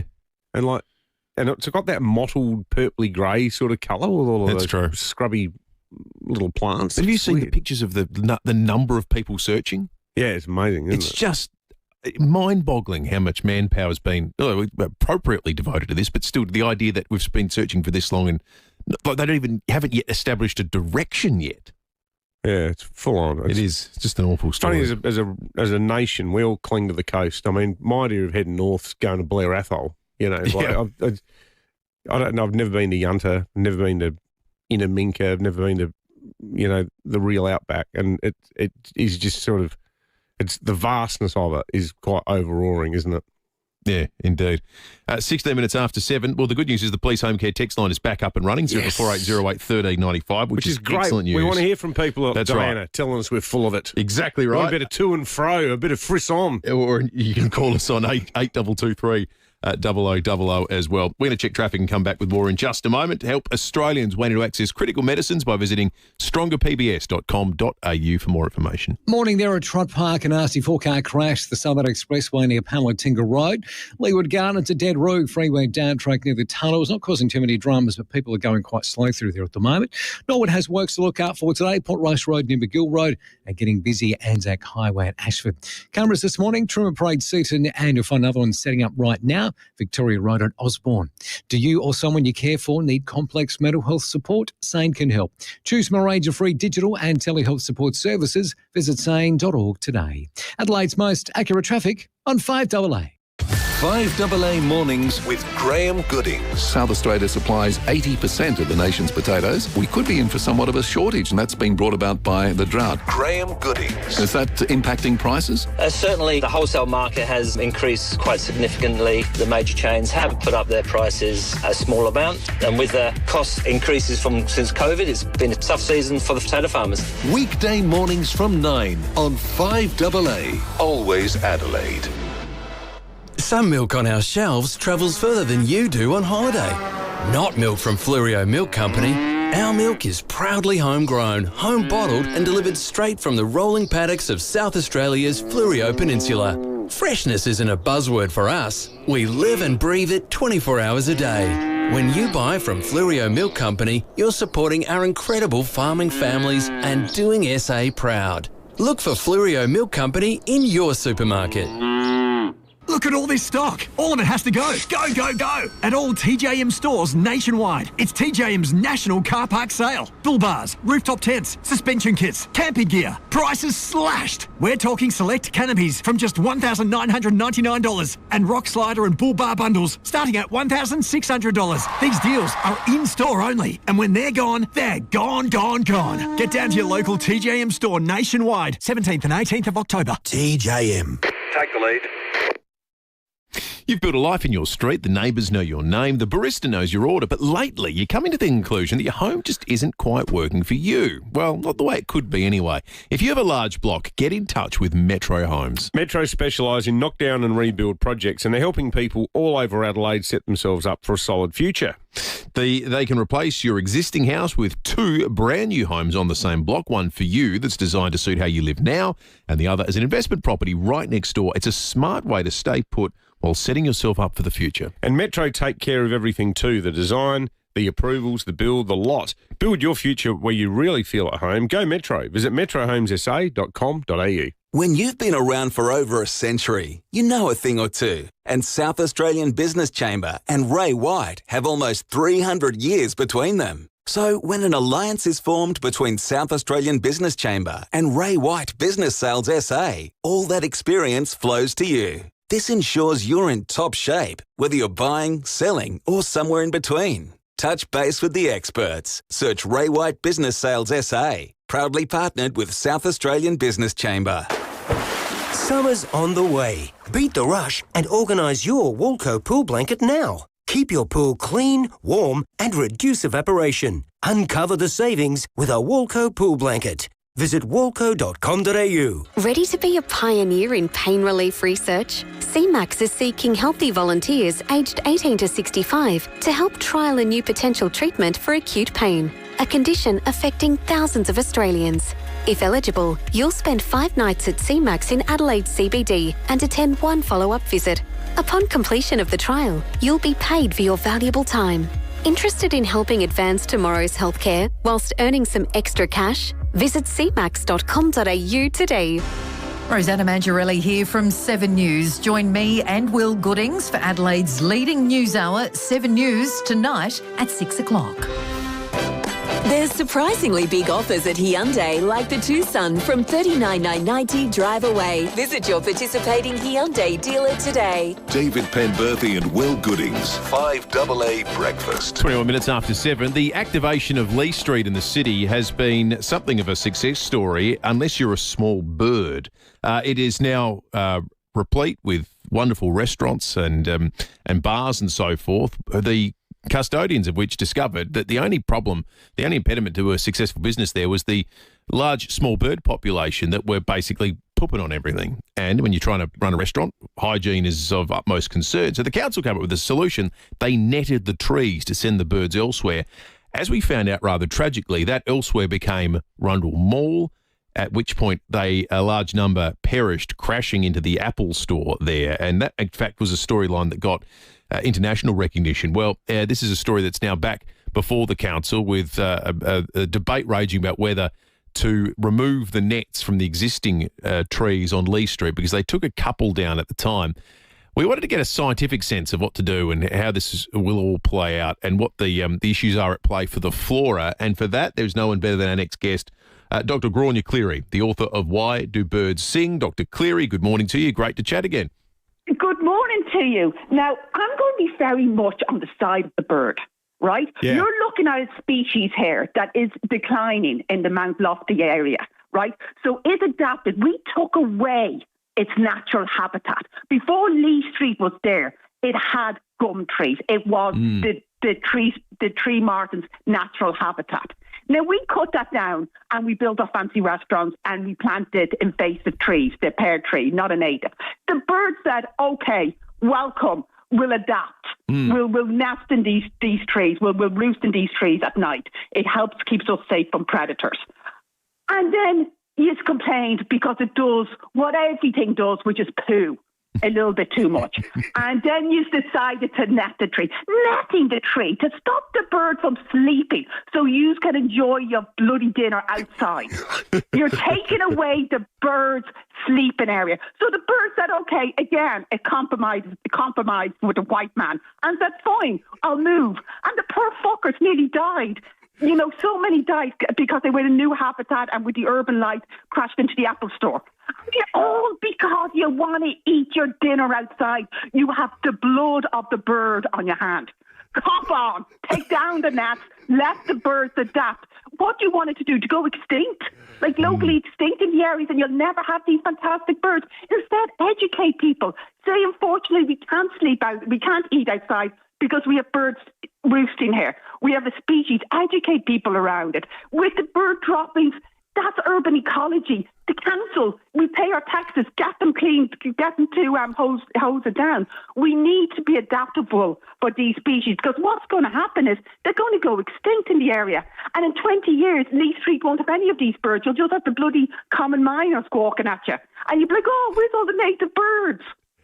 That's my opinion. That was the greatest rant that's ever been broadcast on Adelaide radio, Dr. Cleary. It was. That was just magnificent.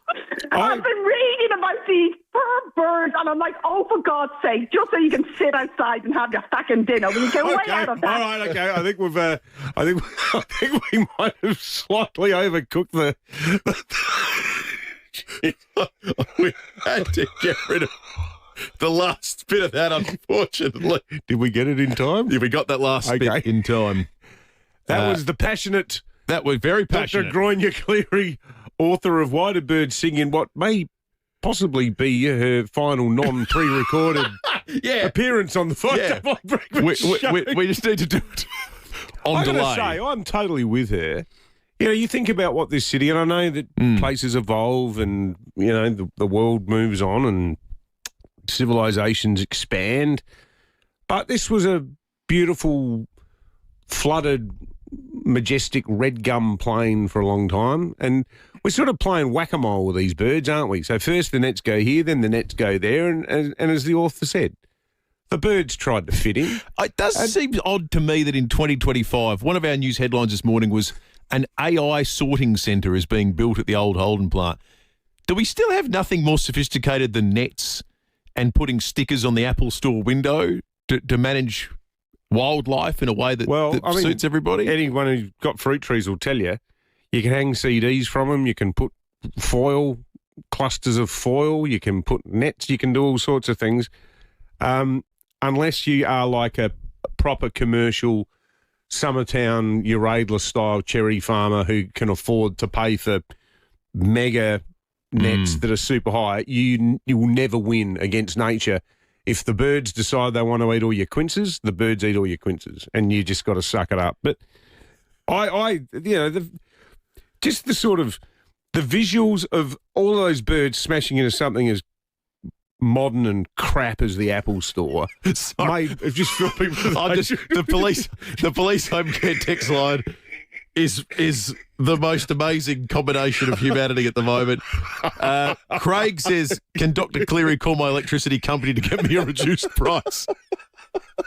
Thank you, Craig. Awesome Greg wants Dr. Cleary to get a meat tray. Amy's lamenting the delay. She says, "I wanted to hear the final sign-off words." Well, if you were paying attention, I think you actually heard. There might have been a sneaky one earlier. She got a little bit animated. Meet the you-know-who's. And Alex makes the observation that, unfortunately, the delay doesn't exist in the world of the live stream. So to our live stream listeners, we apologise. You may have heard a naughty word. Do we apologise in 2025? Or are we all grown-ups here?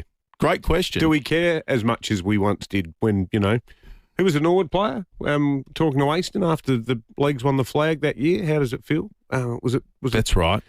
It was Duncan Fosdyke, wasn't it? Yeah, Duncan Fosdyke from memory. Yeah. Well, blanking-tastic, Mark. And it was Page One News the next day. I don't think this is going to be Page One News, which suggests that the world has changed a bit. Certainly, I think get away with it too a bit more because of the accent. I think so. And the passion and the delivery. I think so. Birds advocate, Gronya Cleary, I guess. Matt Abraham's joining up next. That might have been the most absent spin segment that's ever been broadcast. We're going to talk about the spin of the week next. Hi, Brett Ibbott here for Mawson Lakes Mazda. Okay, the end of financial year might be done and dusted, but at Mawson Lakes Mazda, the deals aren't. All makes, models and colours are being cleared, no exceptions. And there's a huge range of locate demos all ready for immediate delivery. Plus, you'll get free on roads, free stamp duty, free 12 months rego and $500 worth of accessories. Mawson Lakes Mazda, Salisbury Highway, T's and C's apply. G'day, it's Fitzy here. You know what, I wish my kids would call me a legend, but the actual legends down south are Lamb Solar. South Australia has some of the most expensive electricity prices in the world, an unfortunate fact that Lamb couldn't accept. Lamb is a team of local champions who care about finding the best solar solution for your home. They're honest and they don't do the hard sales thing. So if you're thinking about solar, think LAMM, Lamb, the real legends of the South. Catching up with family and friends at home is always a special time. Make life easy with a welcome hand from your local Barnacle Bill. And right now, you could win a trip for 4 to the Gold Coast, all thanks to Barnacle Bill and Spark Travel. Major prize includes flights, accommodation and theme park entry. Plus, there are 8 weekly draws to win a Barnacle Bill treasure chest. Simply spend $30 in store and enter online for your chance to win. It's Barnacle Bill for seafood and much, much more. For 50 years, Sterling Homes has set the standard. As we mark our 50th anniversary, we invite you to share your dream with us. To celebrate, we're giving you $15,000 in luxury upgrades your way at no extra cost. Choose from reverse cycle air conditioning, stone bench tops, solar panels and more. Plus, we're including 2.7 metre high ceilings. It's your home built your way because at Sterling Homes, your home. Find your nearest display home location at sterlinghomes.com.au. T's and C's apply.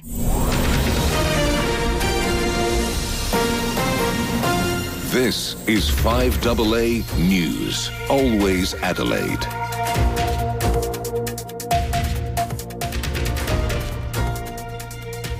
A shower or two, a possible storm, and 29 today with the 7:30 news. Good morning, I'm Mel Usher. For the best price, quality and same-day service, trust Complete Windscreens. RAA approved, Main North Road, Prospect. Big plans have been announced for the former Holden site at Elizabeth. Australia Post will build a $500 million parcel super hub able to process up to 400,000 items per day.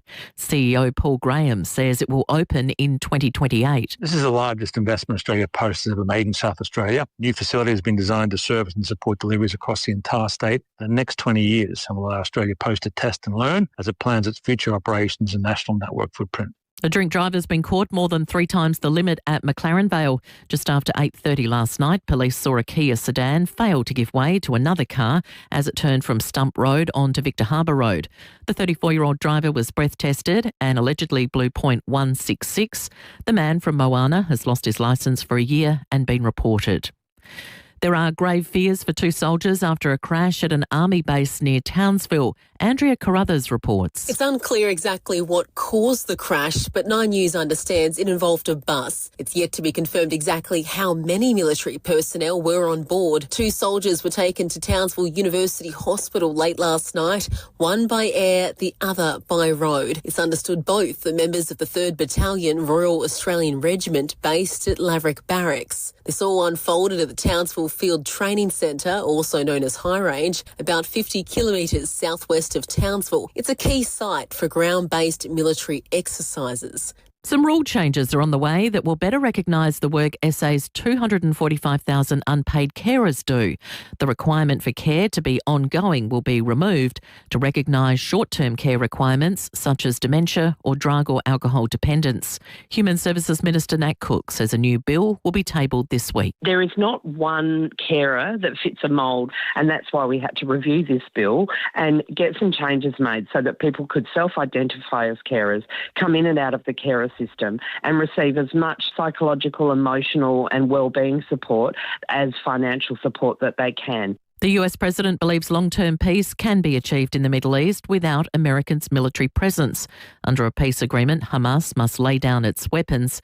Donald Trump says US troops won't be needed to disarm the terror group. Hamas has no support. See, Hamas had the support of Iran, and now Iran says, don't get us involved. The last time they got them involved didn't work out too well. It's Year 12 exam time. Education Minister Blair Boyer says the first of the language exams begin today. It's hard to believe that school exams are starting, but they are. We're seeing the first language exam being Auslan, but we have also seen that this year the most popular languages in South Australia have been Japanese, Italian and French.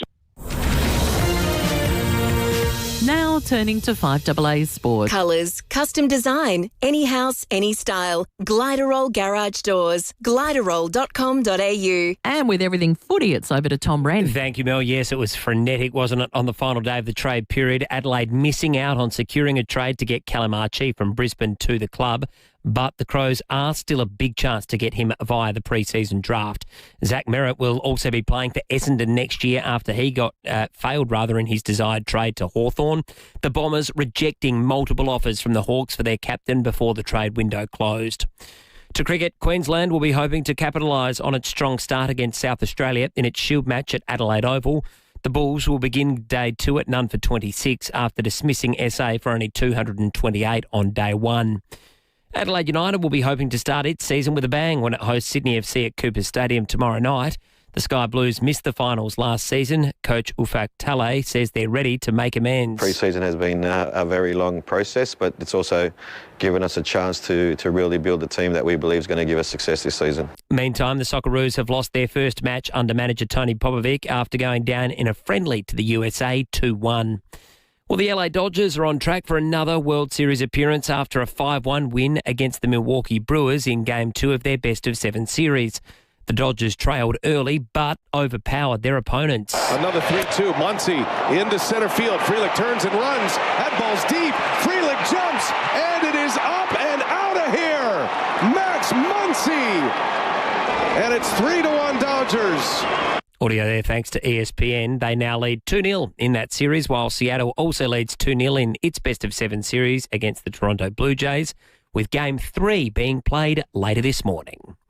And that's the 5AA Sport. Now checking 5AA traffic. Morning there, at Brunella. Nasty four-car crash, the Southern Expressway near Palantinga Road. Got delays about a K long, so a little bit sluggish through there at the moment. Dead road causing a bit of slow traffic at Leawood Gardens on the freeway down track near the tunnels and getting quite busy. South Road at Karata Park near Anzac Highway. Cameras this morning, Kings Road parallel in Lockside Drive at West Lakes.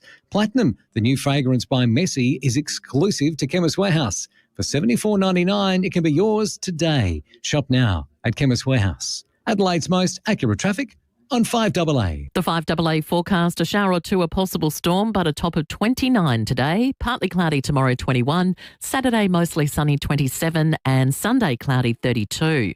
Right now, it's 24 degrees on 5AA, always Adelaide.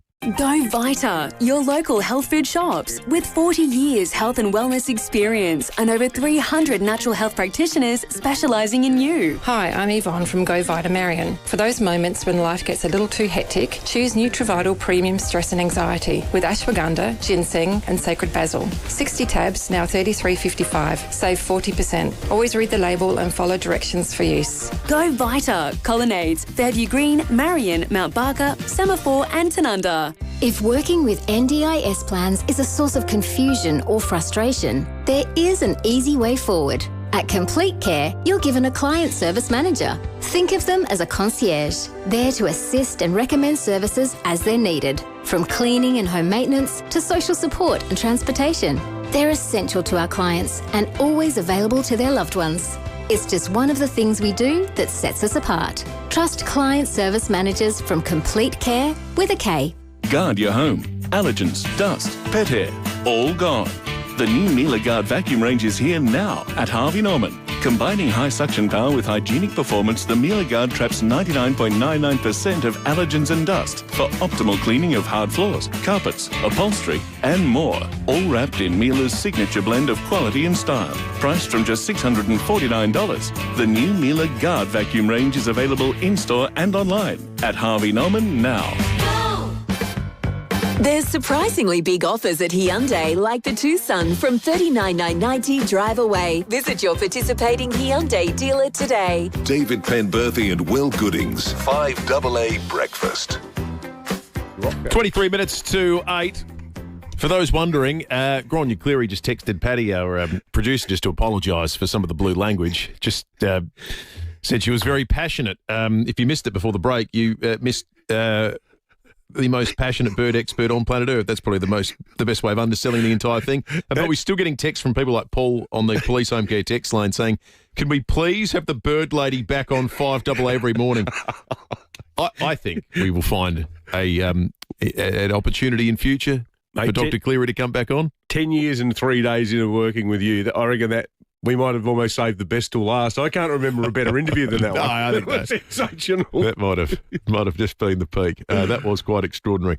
All right, let's get into the spin of the week. Matt. Oh. I should play the long one, shouldn't I? Yes, here we go. Got to get the build up right. This is Democracy Manifest. They're eating the dogs. I tell you what, any boss who sacks anyone for not turning up today is a bum. Matt.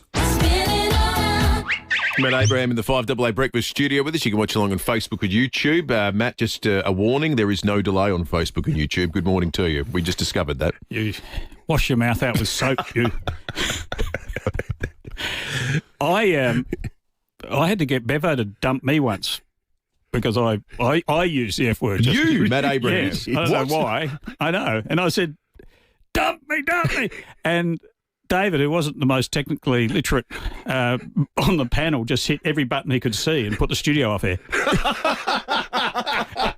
But it worked. It worked anyway. How many times have we used dump in a decade? Oh, more than you think.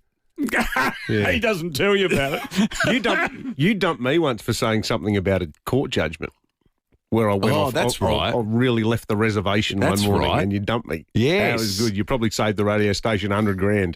Wouldn't it be good if humans did have a dump button, like you could just delete the last 8 seconds or something? Can I take that back? Yeah. Something you said at a party. That's it. Anyway. Politicians would like a dump button. Well, we're wouldn't they? dumping the word toxic. It's like now the Premier is doing a Basil Fawlty in, the Fawlty Tower sketch where the German tourists come and don't mention the war. And then he, I think I might have mentioned it, but I got away with it, sort of thing. And then he ends up sort of goose-stepping around the room, of course, as he does. You started it. You invaded Poland. So we had the big release of the government's summer strategy for the toxic, harmful algal bloom. But along with it, and I'm assuming now the government is really taking some heat on this. I don't know if this is coming up in any sort of focus groups they're doing or they just know it. But they are taking, I think it is really starting to hurt. A problem that is not of their making, according to the scientists, just as COVID, which wiped out Stephen Marshall, wasn't of his making. But it's how you handle it, and I suppose it's where the people get angry with you anyway. So the Premier's saying it's not toxic. He's saying it's an algal bloom and the fish suffocate. This is the latest thing. So the word toxic is disappearing. He's incorrect, by the way. The EPA, it's the government's own Environment Protection Agency, they say it's toxic to fish because what happens is it attacks the gills of the fish and then the fish suffocate. But not according to the Premier. The Premier is saying the fish suffocate, okay? So it's not toxic. He's denying it's toxic. So he's not mentioning the war. So the word toxic's disappeared, the word harmful has disappeared, and the word algal has disappeared. So it has now become the bloom. The government refers to it as a bloom, which sounds like Orlando Bloom. Yeah. Gardening Australia, it's blooming marvellous. And, I think by the election time, it'll just be that thing. It won't be a bloom, an algal bloom, a harmful bloom, or a toxic bloom. Just, that thing that's going on out there. Now, this is my letter of the week. Helen and I read the Advertiser assiduously. Helen reads the death notices a lot more carefully than I do. I'm just glad I'm not in them. But this is Ben Cunningham of Malvern in the letters, the editor of the Tiser. I nearly coughed up on my short black and Vegemite on Sunday morning when the Premier took spin to a new level on the ABC Radio breakfast program. I don't think it was on Sunday, but anyway. With the outsourcing of beach watching, Ben writes, going to Surf Lifesaving SR, he suggested we stop calling the algal crisis toxic as this is affecting the perception of the community and just call a bloom as it is by his team. Well, based on this argument, writes Ben, I am now waiting for the Premier to call historical electricity prices consumer budgeting education and hospital ramping a holiday road trip. That's not bad. I do, though, think the question of the week is this person talking to the Premier. Have a listen to this. Have the lifesavers been called in to make judgment calls about whether beaches are safer or not so that we don't see the headline, Premier shuts beaches 3 months from polling day? Yes. I don't need the rest of his answer.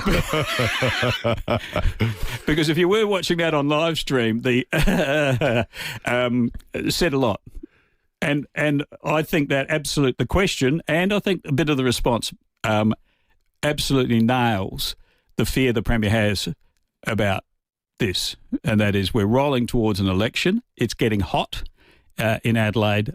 The harmful algal bloom is still there, and rightly or wrongly, is there going to be blowback on the government?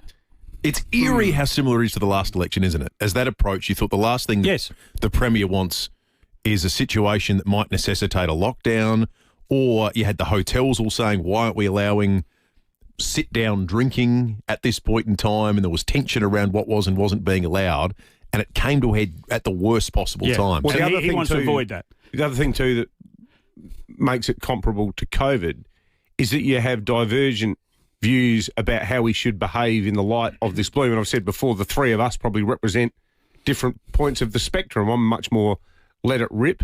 You seem more likely to go to the beach now. Yeah, that's right. Kids, get in. Yeah, we're making a point. Yeah, that's right. But conversely, and we heard this when we spoke to the Surf Lifesaving Association, the absurd situation the other day where a bunch of older people at the beach started shouting at lifesavers for not stopping people from swimming. Now, if people want to swim... It's their business. They're allowed to. So you've got people who say we shouldn't do anything, others who say we should still do everything, and a lot of people, probably the majority in the middle, going, I'm just uneasy. The problem I think the government has got, because these things are by definition almost completely unmanageable, is they're trying to do two things concurrently that are inconsistent. They're telling us, just use your judgment, which is fine, but then in the same breath they're saying, and you can rely also on our judgment, which then becomes... Luke yesterday from the surf school in Middleton going, well, this bloody app, it's telling everyone the water's no good, and yesterday it was fine. So then it becomes a sort of, okay, so the government's entered that space. How good is the government's advice? How up to date is the government's advice? And how many caveats are there? E.g., can I swim? Yeah, you should be all right, unless. I know. And if you use the Beach Safe app, you go to each beach in metropolitan Adelaide, and all of them, I've been checking it all week, all of them have ticked discoloured water, foam. Abnormal foam. Actually, I was just looking at it as we were talking. Yeah. Brighton and Somerton are pretty good today. Okay. Can I say one other thing, though, in the COVID context? It's your show. Do you think... it's our show.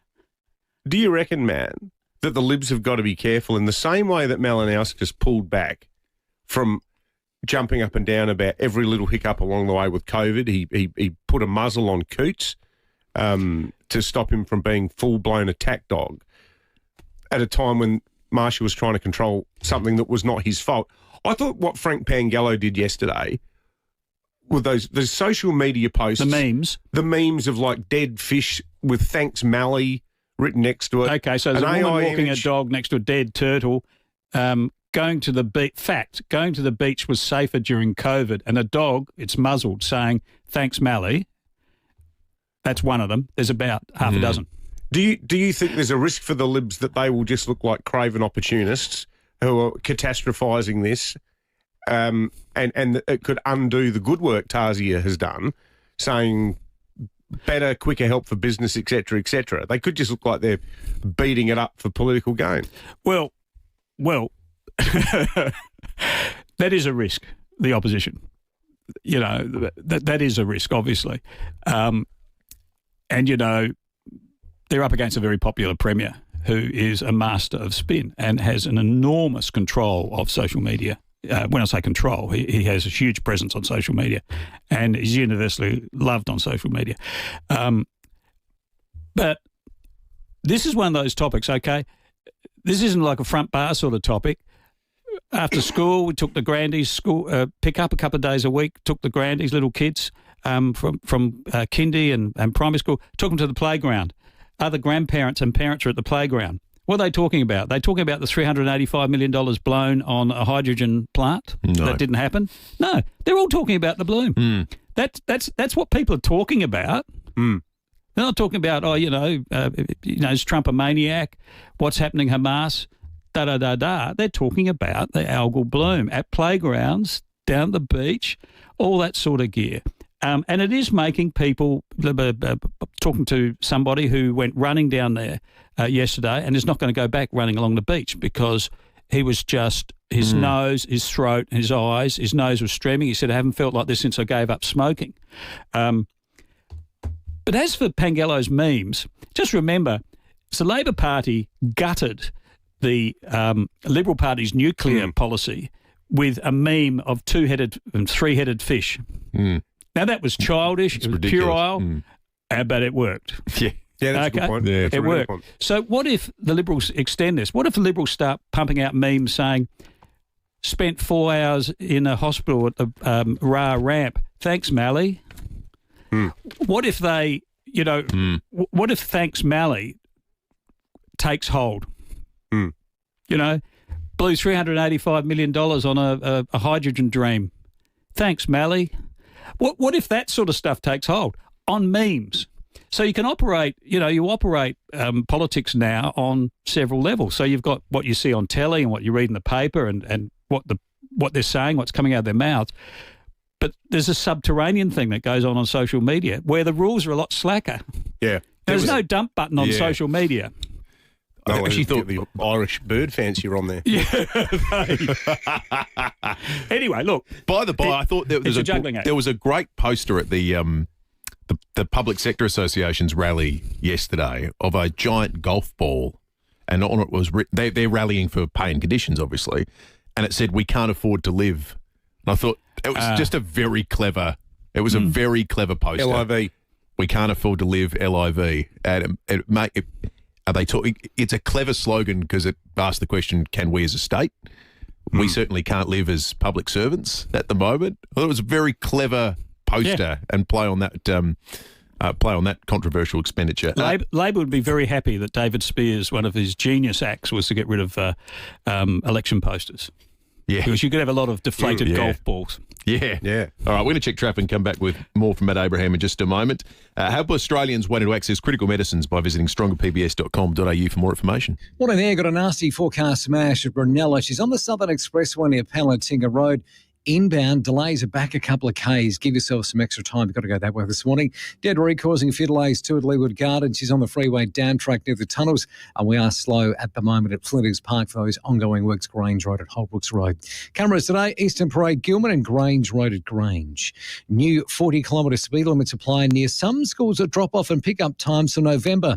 Always look for the speed limit signs. Find out more at dit.sa.gov.au. Adelaide's most accurate traffic on 5AA. Hi, Daniel Talley here, General Manager of Home. That's HAUME. Put simply, we buy homes. We don't charge fees, there's no advertising costs or commissions, none of that. We just make the process of selling your home easy. So if you're looking to downsize and have a home built before the 90s, we'll be able to help you save time, money and the effort it takes to sell. Thinking of downsizing? Visit home.com.au. That's haume.com.au. I'm high!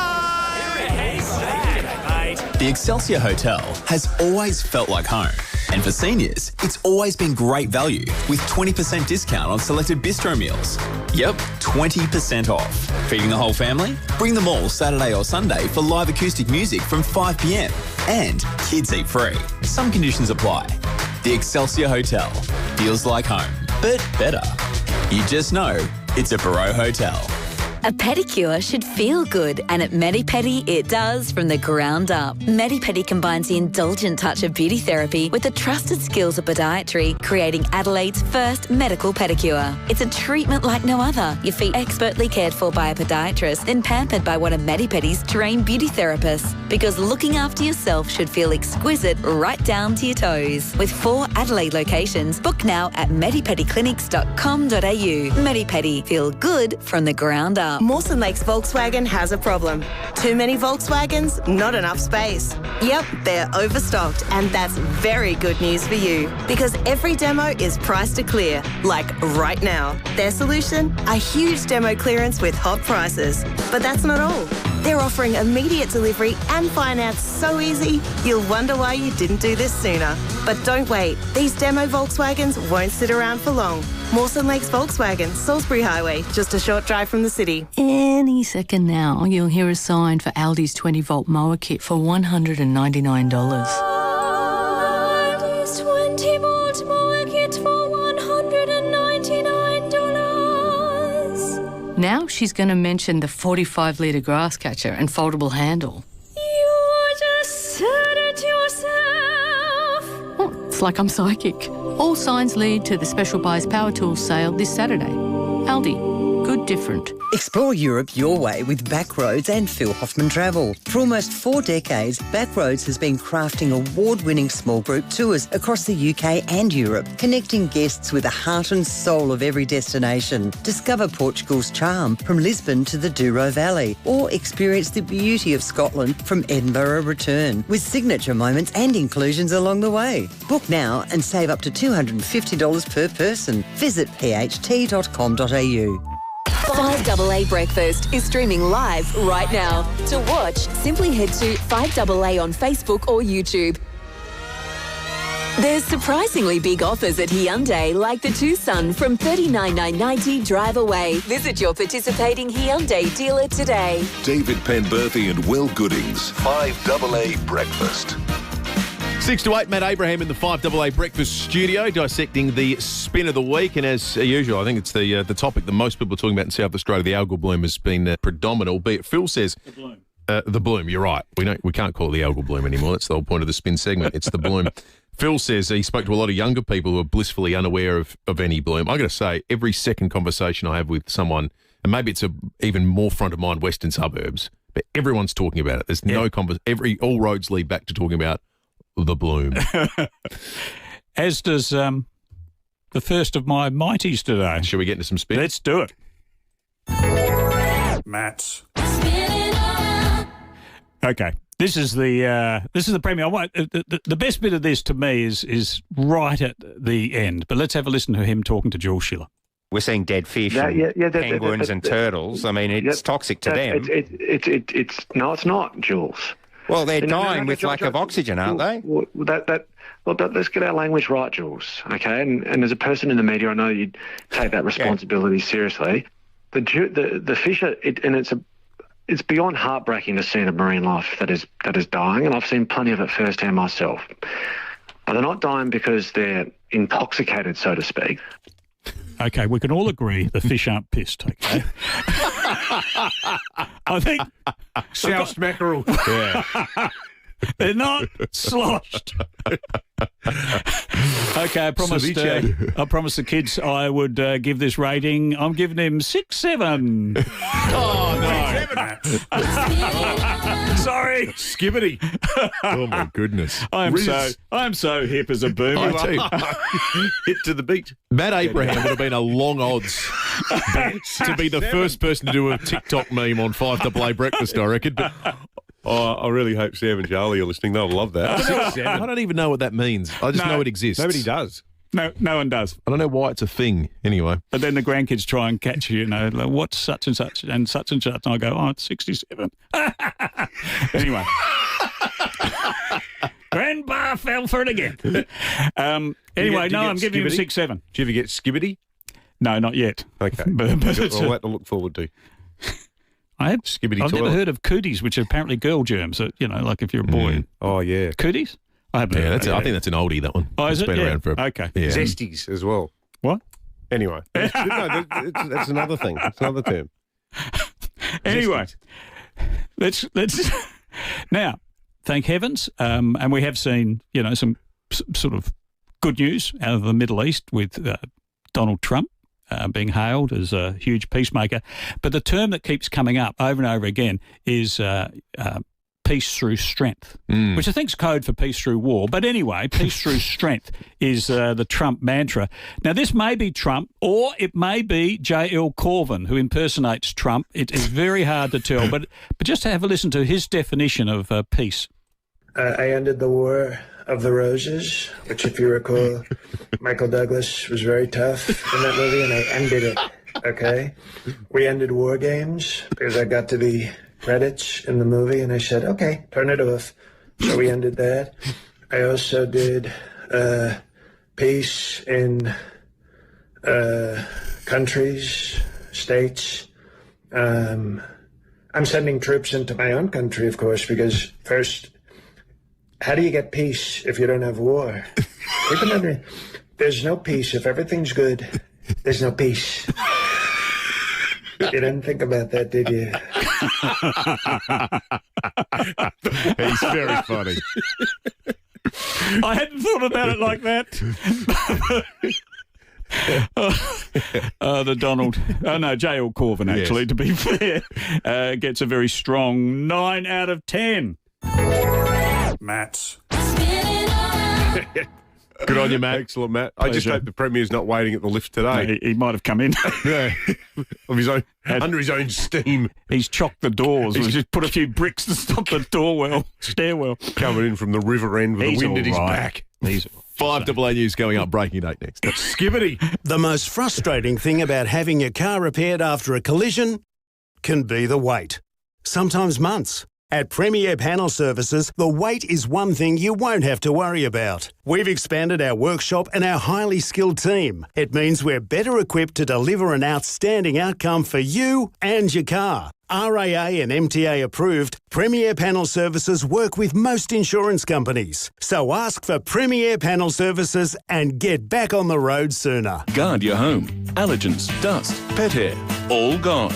The new Miele Guard vacuum range is here now at Harvey Norman. Combining high suction power with hygienic performance, the Miele Guard traps 99.99% of allergens and dust for optimal cleaning of hard floors, carpets, upholstery, and more. All wrapped in Miele's signature blend of quality and style. Priced from just $649. The new Miele Guard vacuum range is available in-store and online at Harvey Norman now. The very latest news and information. This is 5AA News. Always Adelaide. A shower or two and a possible storm today, 29 with the 8 o'clock news. Good morning, I'm Mel Usher. Chipped windscreen? RAA approved repairer Complete Windscreens repairs it from just $99. Find the big red koala. A patrol car has been damaged during a chase at Mount Barker. It happened in the early hours of this morning. Police were pursuing a man and a woman in a ute. When the chase came to a stop at one point, the wanted ute reversed into them. Senior Constable Holly Frisbee says it's lucky 2 patrol cars weren't damaged. Another patrol arrived and attempted to stop the vehicle, however, had to take evasive action to avoid a collision when the Holden drove at them. Police terminated any other attempts to stop the vehicle for safety reasons. The ute was later found dumped at the showgrounds. The hunt for the occupants continues. A Moana man won't be driving for the next 12 months after he was caught more than 3 times over the limit at McLaren Vale. Police saw a Kia sedan fail to give way to another car on Victor Harbour Road last night. The 34-year-old driver allegedly blew .166. He lost his licence on the spot and will be summoned to face court at a later date. We're heading into day 3 of the new search for 4-year-old Gus in the state's mid-north. But today's hunt near Yunta will wrap up at midday due to forecast heat in the area. No evidence was located yesterday. A major coup for the northern suburbs. Australia Post will build a $500 million parcel sorting centre at the former Holden site at Elizabeth. It's set to cash in on the online shopping boom, opening in 2028. CEO Paul Graham says it will be 83,000 square metres. Well, this is the first of its kind facility and our first fully combined Australia Post and Star Trek facility. It's not just bigger, it's smarter. It will have the capacity to process up to 400,000 parcels per day, doubling the current capacity at Adelaide Airport Post facility. Hundreds of people have lined the streets in an Israeli town for the funeral of one of the hostages after Hamas handed back 7 of the 28 remaining bodies. Correspondent Mimi Becker reports the ceasefire is holding for now. It is, but it's certainly being tested with the delay to release all remaining hostages causing tension on both sides. Today we've seen the first funeral of 26-year-old Guy Aluz. His family, loved ones draped in the Israeli flag as they followed his funeral procession through the streets of his hometown. Overnight, the bodies of 3 hostages were returned to Israel by Hamas, and a guard of honour was held there to welcome them home. The first commercial flight carrying pets as in-cabin passengers will take off from Melbourne this morning, bound for the Gold Coast.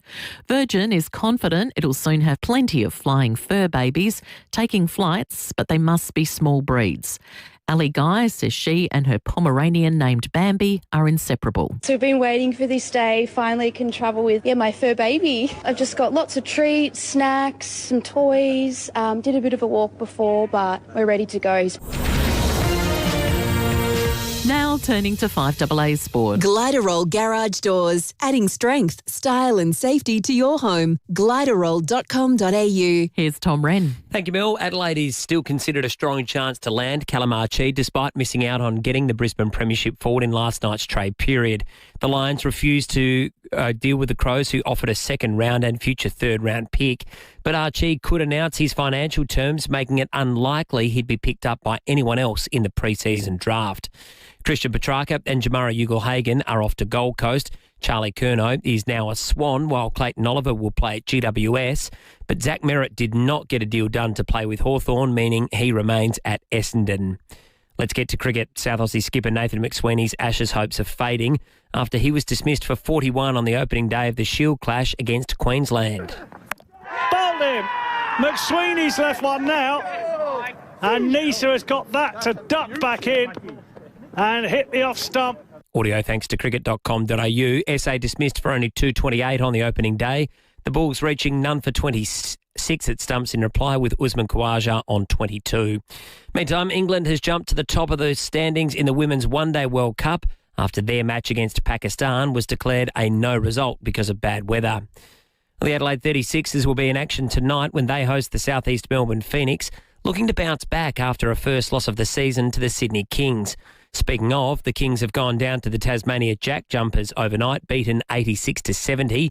Elsewhere, the Brisbane Bullets toppled the Wildcats in Perth 110-93. Well, the Socceroos may have lost to the US, but are weighing up whether to risk a rise in the rankings by playing Argentina before the World Cup draws announced.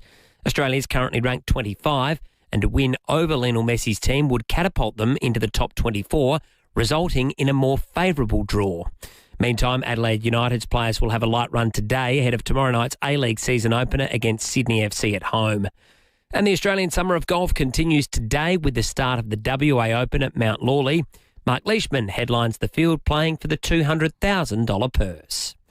And that's the 5AA Sport. Now checking 5AA traffic. Morning there. At Brunello, got a nasty four-car collision. It's on the Southern Expressway near Palatinga Road. Those delays are back a couple of Ks at the moment, so she's going to be super slow through there. Got a bit of slow traffic at Leeward Gardens, dead rule on the side of the road just near the tunnels on the down track. Getting quite busy South Road, Karata Park, and slowing up for the drive-in Main North Road at Enfield. Cameras this morning, Cavan Road, Dry Creek and Whites Road, Paralawi. Are you one of Australia's safest drivers? Test your safe driving skills now with the Amy app. T's and C's apply. Lucky you're with Amy.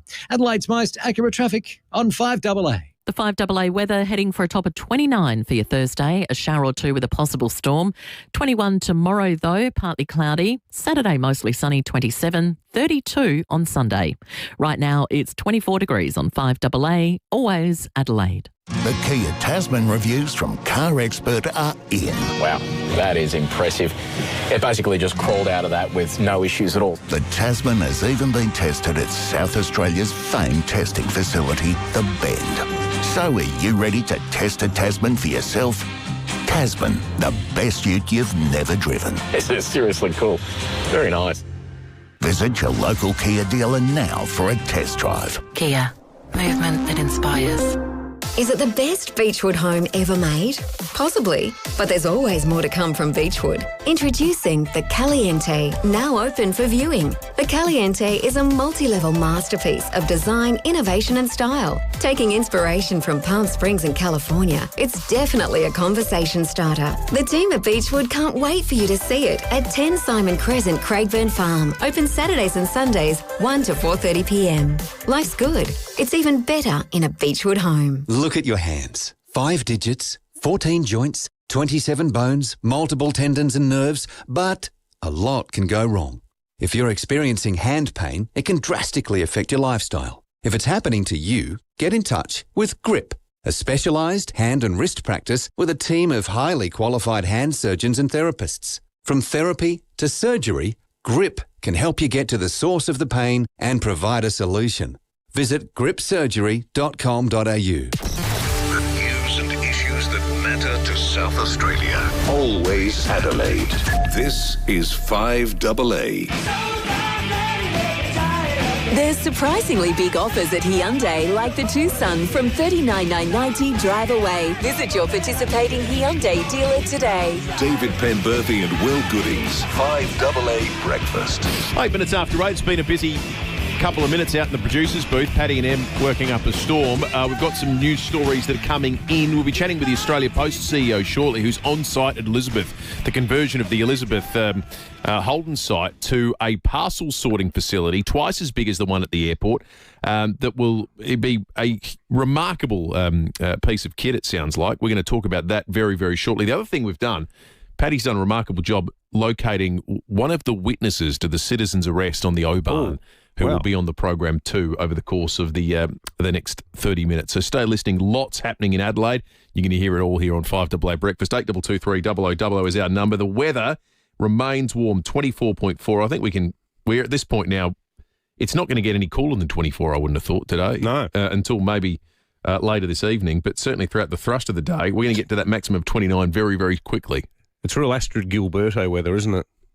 It is Astrid Gilberto weather. I have to put that one on. That's an excellent idea. No one understood that. Okay. It's time for breaking it. The people who understood it would have been thrilled, though, Will. Yes, true. Bit of Corsavato to kick things off. Now, this is a pretty disturbing story, and again, harking back to the major promise that the Labor Party made at the last election about fixing ambulances, fixing ramping, getting more staff. Well, how's this? The Ambulance Employees Association, which, to its credit, I think has become much more vocal in terms of policy failure affecting its members, it tweeted out last night that as of Tuesday of this week, there were 136 vacant ambulance shifts across country SA for the coming week. Now, what that means is that ambos, who are always putting up their hands to do extra shifts to help out their local communities and are trying to make sure that these shifts are filled, but when there simply aren't enough paramedics and ambulance officers in regional and remote South Australia, this is the result. That last sentence came from the tweet that the union wrote. Entire communities without ambulance coverage. And you look through, and they're all coded. So it's got BV, which I presume is Barossa Valley, G, I'm not sure what G is. G might be Gawler. Better to ask Paul Ecclebloom, who's the secretary of the Ambos Union here in SA. Paul, good morning, and credit to you for raising this. Can I just start? Is G Gawler? Yes, G is Gawler. Yeah. So this is a huge sort of source of concern for regional people. In some cases, it could almost look like if they called an ambulance, would there even necessarily be one? Yeah, and I suppose the reason why we sort of highlight this is probably a twofold effect. You've got a decrease in volunteering numbers, and obviously they need to cover certain ambulances across the regional space. Again, it's not a very high workload, but they still need some coverage because there's an agreement with SA Ambulance Service for minimal crewing, and I'll repeat, minimal crewing. And to be involved with that, to be compliant with that, we need to make sure that we have all these shifts covered. But we also have career station crews that have absenteeism for many reasons, fatigue, burnout. It's been very much highlighted of recent. And we need to make sure that we can get those covered. Now, that's a text message that went to all metropolitan ambos to try and drive out to cover these shifts. So it has a volunteer aspect to it, but also has the impacts that it has on the career. Because if we're not filling large patches of area with volunteer crewing, our career crews have to drive further, and that's extremely fatiguing and dangerous. And they're obviously leaving their communities without an emergency ambulance. Are there some areas where this is a more frequent problem? Like, are there some real black spots where this keeps happening all the time? We hear reports quite frequently of the York Peninsula, but you can go right down to the Limestone Coast and areas sort of a little bit more remote. Will have some decrease in volunteer numbers. It's been something that's been highlighted by SAS, and I'd expect they have probably done a deep dive into why the volunteers are decreasing. But volunteers, I'd tip my hat. For 13 years I had to deal with volunteers via the phone to give them operational support. And, they dedicate their time. They don't get paid for it. And they're just there to service the community. So full respect to them. But, in the regional town, there's less facilities and there's less attraction to these regional areas and people are moving. So it's very hard to recruit and rely on volunteers. Yeah. Paul, thank you. We'll bring Penny Pratt, the Shadow Minister for Regional Health, into the conversation. What's your take on this, Penny? Well, Pendo, I think country people listening would just shudder at the idea that across the state in the next week there are going to be 136 vacant ambulance shifts. We can't interpret those codes. We don't know where all those locations are, but it speaks to the problem we see in country health, where we have a two-tiered system, and that means postcode does start to determine our access to healthcare. And I thank Paul and the Ambulance Employees Association for bringing attention to this. But my own volunteer paramedics raised this with me, and there are alternatives to this scenario, and that is for more consideration to be given to single paid shifts. If you are a volunteer in another town putting your hand up for a vacancy like this, you can actually be paid $350 for the shift or $35 an hour. But the situation we have at the moment is that our paid crews, our professional paramedics, have first right of refusal. And if they do take some of those vacancies that are being promoted to the next week, they would be paid, as I'm told, $1,200 for that shift. So we've got a discrepancy between city crews who need to be filling the metro crews so we don't see diversions in the city.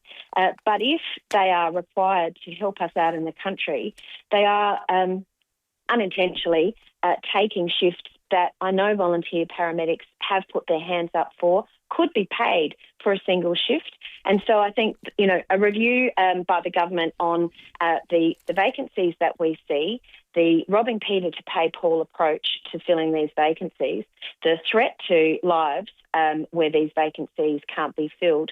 And I think morale for those who do volunteer. Clare, for example, is a must crew station. It needs 28 people 24/7 to fill its crew, and it does that. But those vacancies do appear. So country people would shudder to think that there are 136 vacancies next week. Yeah, well, it's a huge shortfall. Penny Pratt, the Shadow Minister for Regional Health, and Paul Ecclebloom, the Secretary of the Ambos Union. Thanks for joining us. 16 after 8, let's check traffic. Help Australians wait and access critical medicines by visiting strongerpbs.com.au for more information. Morning there. Ranella nasty four-car crash getting cleaned up at the moment. The Southern Expressway near Panelatinga Road. Delays are clearing, so that's a good start to the day. Leeward Gardens, Dead Roo getting cleaned up too. Freeway down track near the tunnels. Slow at the moment, Fitzroy Terrace, North Adelaide. And quite busy at the Port Expressway heading into Port Adelaide. Cameras, Military Road, Westlake Shore and Perling Avenue at Edinburgh.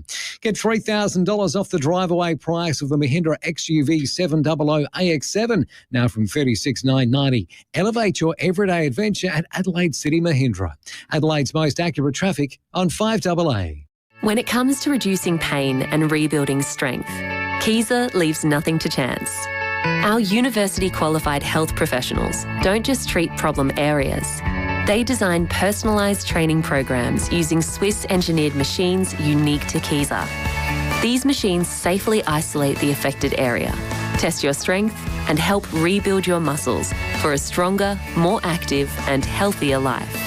Kiesa, building strength with precision in Norwood. Steinborner has done it again. The Jack T9 Ute has landed at Jack Motors in Gawler. Enjoy a 5-star ANCAP safety rating, 7-year unlimited K warranty, 7-year roadside assistance, 7-year capped price servicing. The Jack T9 impresses with a turbocharged diesel engine, 4x4 dual-range transmission, 3-tonne towing capacity, and it can easily handle a full-size Aussie pallet with a 1,045-kilo payload. All this from $39,990 drive away. Jack Motors, it's well worth the trip. Gawler, Barossa and Clare, or at gawlerjackmotors.com.au. For 50 years, Sterling Homes has set the standard, and that's a long time in business. Now, to celebrate their 50th anniversary, they're inviting you to share your dream with them. Now, with Sterling Homes, you get $15,000 worth of luxury upgrades your way at no extra cost. Choose what matters to you. Could be reverse cycle air conditioning, stone bench tops, solar panels and more. Plus, 2.7 metre high ceilings are included. Sterling Homes listens to your must-haves, considers your nice-to-haves and works with you to create your ideal home. Because at Sterling Homes, your home. Visit the display homes across Adelaide. For locations, go to sterlinghomes.com.au.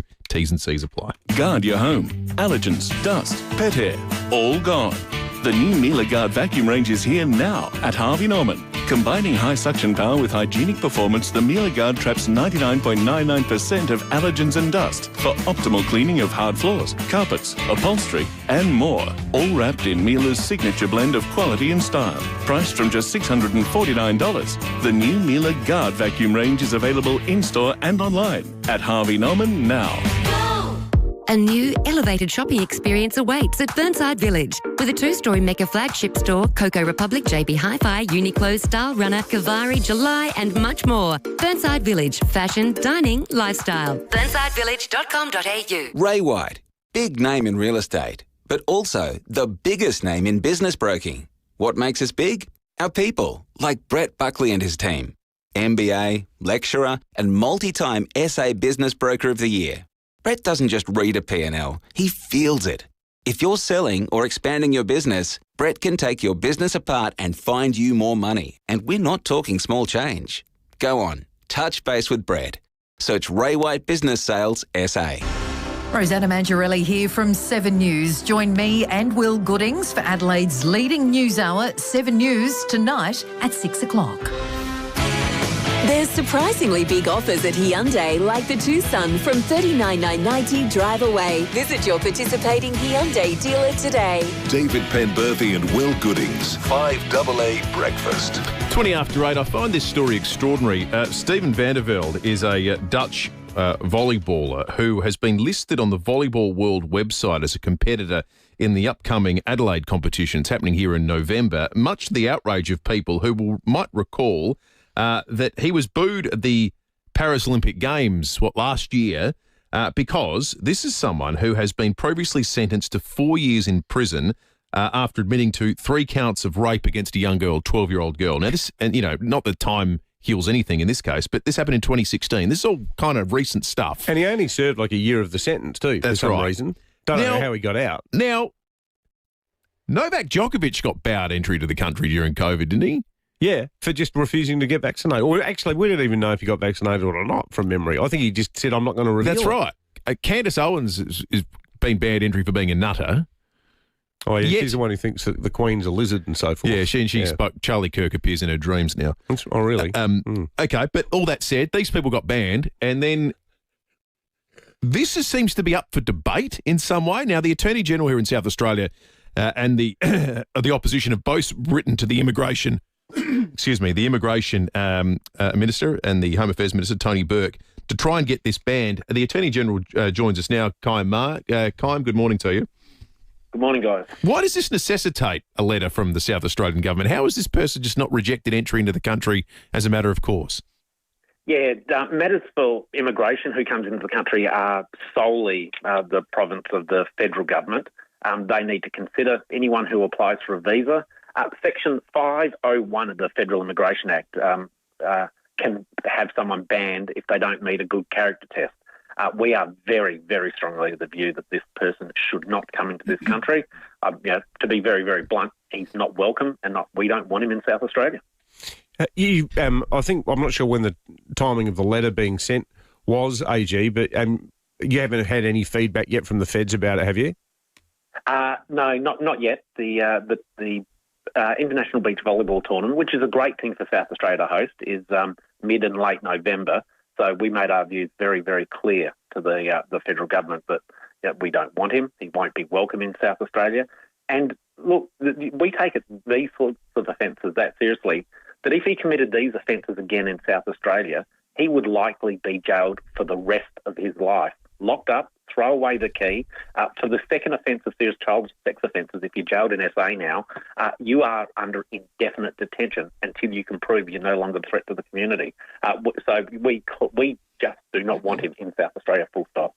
Yeah, I read the Volleyball Association locally said, well, we're guided by the International Volleyball Federation's rules, and apparently in their eternal wisdom, they've decided that, well, you know, he's paid some sort of penalty for what he did and the Caravans moved on. But, you know, I mean, I made the comment before about he didn't even serve a quarter of the sentence. No, and that is absolutely not how we see it, and you outlined it correctly. He back in 2014, he befriended a 12-year-old girl on Facebook, travelled internationally to meet with her, plied her with alcohol and raped her 3 times. This is a vile monster.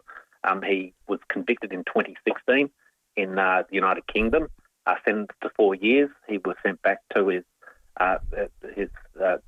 Holland, where he come from, and only served 1 of those years. That sort of offending is not the sort of person we want in South Australia. We don't know exactly what sort of risk he poses, and it's not the sort of thing that ought to be celebrated at all, full stop. Yeah, 100%. Kai Ma, good on you for flying the flag on that one. Attorney General and Deputy Premier. Why do we have to? I know, it's bizarre. People isn't it? with minor drug offences, I don't want to diminish that, but in the context of talking about a child abuse, you can't get into places like the United States. Oh, well, you can't. You can't get into a lot of countries if you've been done for blowing .06. Yes. Like, what are we doing? The most minor DUI will preclude you from entering a lot of countries. I just think it's completely extraordinary. What about the guy, though? Like, have you seen that pathetic footage of him on some Dutch chat show with some sap-headed journo giving him some platform to weep about it, about, why do people keep bringing this up? And he was so upset that he was being booed. I mean, crikey, what do you expect? You make your manky bed your line. There's a way to avoid that, as it turns out. Yeah, totally. Paul on the Police Home Care text line has asked a question. We got a few questions about this yesterday as well. He said, I looked for the SA Algal Bloom app. I found the website but can't find the app. Can you confirm the app exists or is it a website? They're entirely two different things, Paul. The Algal Bloom website is a dedicated resource that the state government have set up, and that's where you can find water testing levels and the really granular scientific stuff that it's hard to tease out much meaning from. It's very scientific, and it's not much use day to day because the water testing takes days to complete. The app that has the surf lifesavers out on the beach every morning taking photos of the water and giving you a sort of a pocket handy guide to whether the beach is clear or not is the Beach Safe app. It's the South Australian surf lifesaving app. It's called Beach Safe, and on it you can you'll see it's very easy to navigate. You can click on, for example, Henley right now. Let's have a look. Henley updated. No abnormal foam, no discoloured water. As at 8:08 this morning, they've got a picture of the beach. The water looks actually magnificent. So it gives you some indication. But they're two different things. The Beach Safe app is the one you want. Yeah, absolutely. 8223 is our name. You can text us on 0448 08 1395. We're heading to the north of the city very shortly to talk about the $500 million development at the old Holden site. That's coming up right after 5AA News. The Garrett Adelaide Jamboree is back at the Bend, a turbocharged drag racing and car show festival with free kids entertainment this Saturday at Dragway at the Bend. Tickets and event info at jamboree.com.au. Adelaide's local, trusted and truly connected talkback radio station. 5AA, always Adelaide. Hi, I'm Bronte Manuel from Toop and Toop. Spring has traditionally been the peak time for selling your home. As the gardens bloom, so too do buyer numbers. But while demand is high, stock levels remain at historic lows. That means more competition for the homes on the market and a greater chance of achieving a premium result for your property. At Toop and Toop, our experience, local knowledge and negotiation expertise give you the edge when it matters most. Visit toop.com.au to find out more. How far would you go for your dream kitchen? And how far would you go to get free installation? How about 15 minutes up the freeway to Balhanna Kitchens by Design? 2, the largest showroom in the Adelaide Hills. Custom build your dream with our award-winning designers and get free installation on your cabinets with laminate benchtops. For a limited time, of course. Balhanna Kitchens by Design. It's not too far to go to make your dream a reality. balhannakitchens.com.au. At Complete Care, we're more than just a care provider, we're a family. As we celebrate our 10th year, our mission remains the same, to empower our specialised team of carers and client service managers to help people living with a disability. We provide personalised services, including cleaning and home maintenance, to social support and transportation. We look after you like family, offering a warm, caring touch that sets us apart. At Complete Care, we're the company with heart. Complete Care, with a K.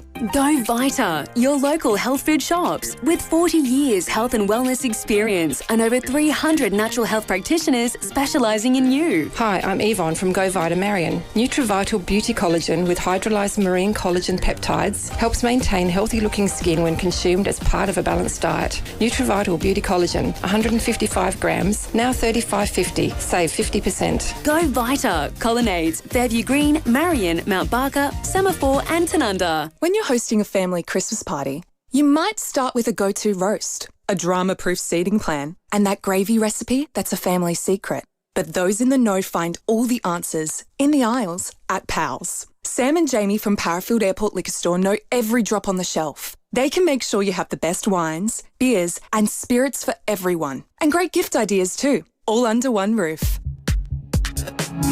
Parafield Airport Liquor Store, Pals, next to Roulette's Tavern, Kings Road, Parafield. Kangaroo Island. It's best enjoyed exploring stunning beaches, secluded and at one with nature, reconnecting and spending quality time together. Fall in love with the great outdoors, unpretentious, unexpected, untamed. Experience Kangaroo Island unfiltered. Book your self-drive getaway now at sealink.com.au. Introducing The Caliente by Beechwood Homes. A multi-level masterpiece of design, innovation and style. Inspired by the effortless glamour of Palm Springs in California, it's bathed in natural light through clever architectural design. At its heart, a stunning 6-metre island bench anchors a kitchen that's as beautiful as it is functional. The Caliente is open for viewing at 10 Simon Crescent, Craigburn Farm, Saturdays and Sundays 1 to 4:30pm. Life's good. It's even better in a Beechwood home.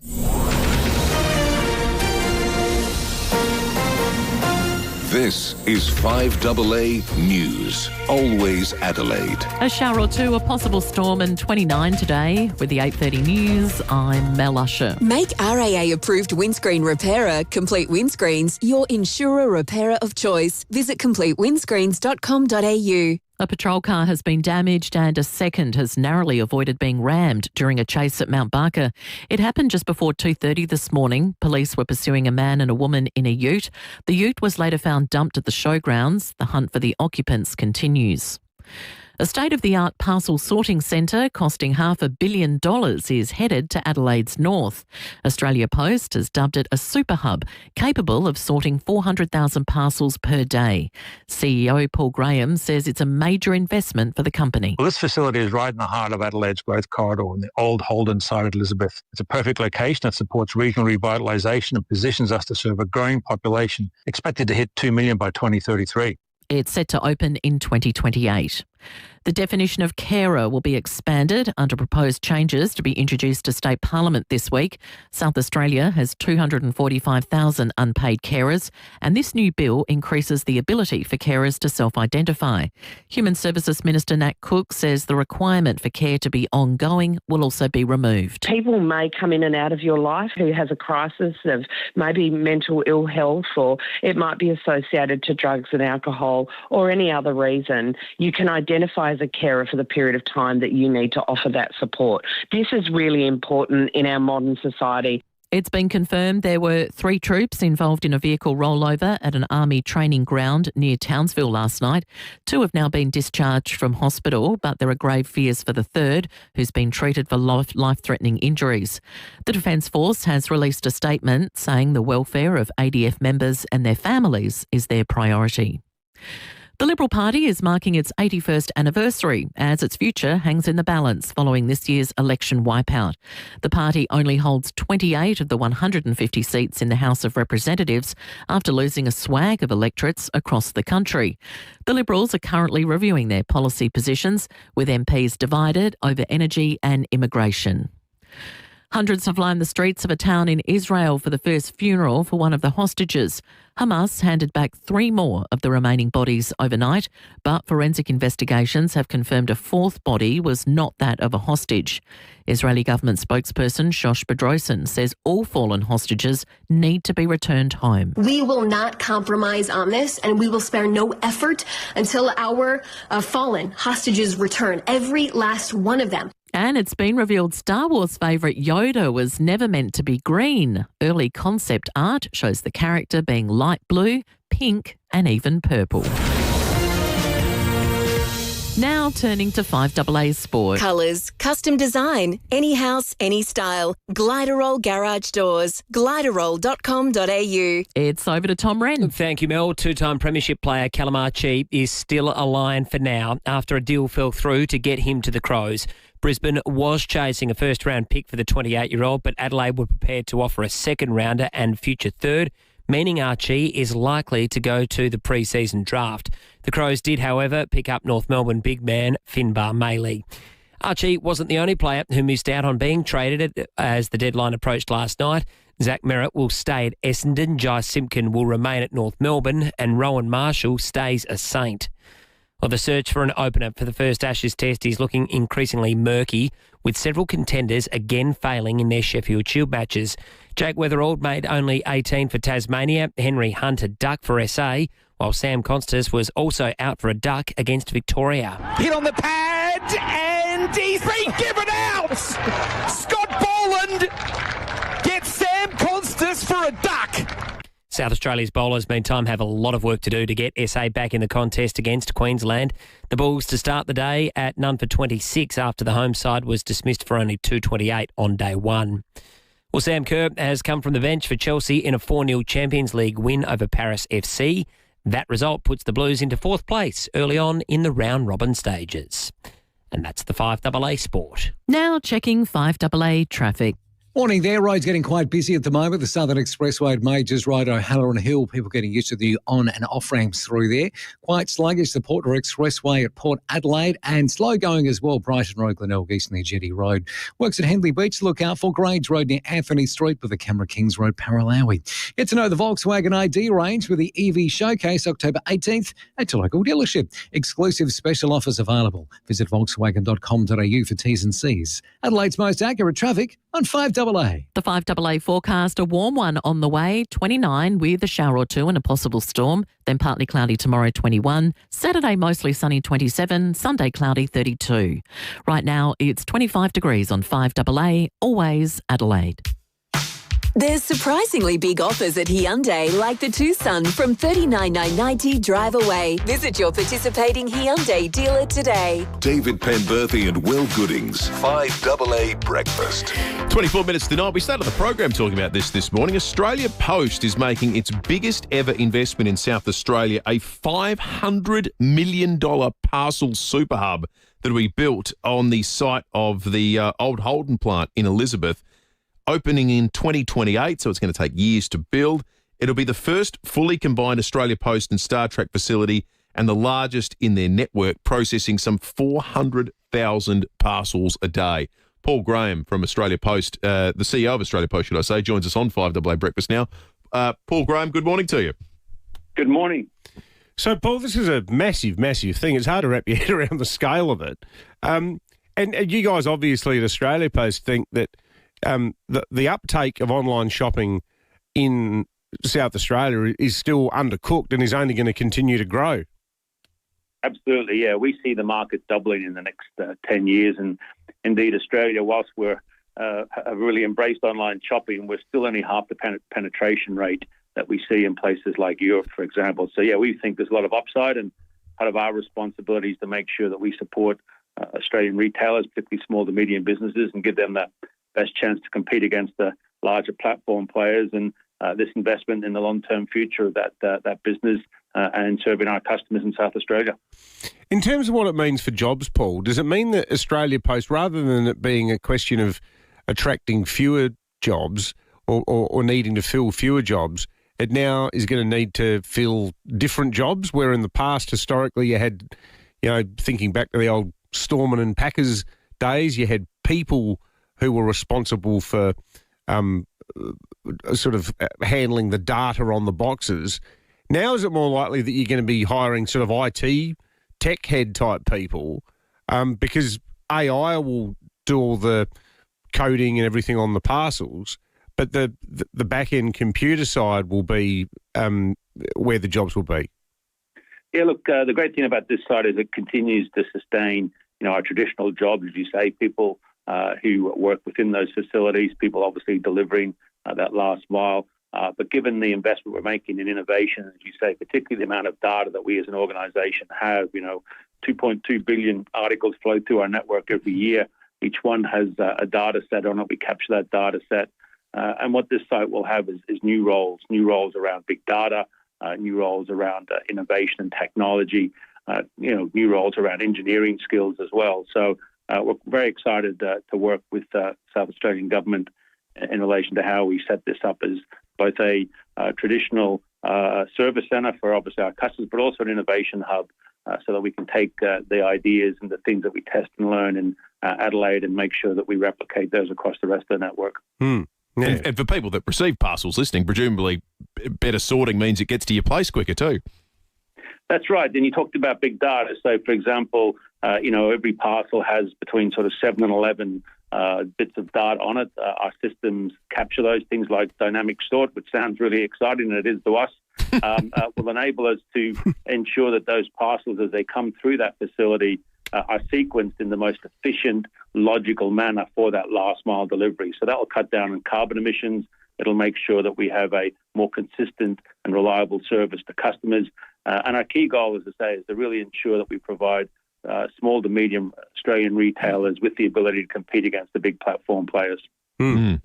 Fascinating. Paul Graham, the CEO of Australia Post. Thanks for joining us. Mind-boggling number. So he's saying within the next decade, that facility will be sorting 800,000 parcels per day. Well, that's multiple parcels for every household every day. I want to make an Andrew Hastie-esque point about it, though. And none of this is a knock on Australia Post. They're just providing a service for which there is you want to build cars there and growing demand. Well, it's worth making the observation that what was once the epicentre of where Australians made things ourselves is now the epicentre of where we import stuff that's made overseas. That's true. Oh, that's a globalisation, technology, changing workforce, changing manufacturing story in a nutshell, is it not? And economists might argue that it's not exactly a sign of Australians aren't exactly poorer for the absence of the manufacturing sector. Well, this is it. People buying lots of stuff. Correct. And now if you go to Tonsley, for example, there are now more people working in different smaller industries there, making X-ray units and robotic dogs and medicines and pharma and all that sort of stuff and doing research. There's more people cumulatively working there than there were when Chrysler and Mitsubishi were going. But if you were, like a lot of my mates at Marion High, you grew up thinking there was a cradle-to-grave job at Bradley Grove near the Tonsley train line where, like your dad before you, you'd go and do your apprenticeship as a boilermaker or whatever at Chrysler's and then as at Mitsubishi, that's what's gone. Yeah.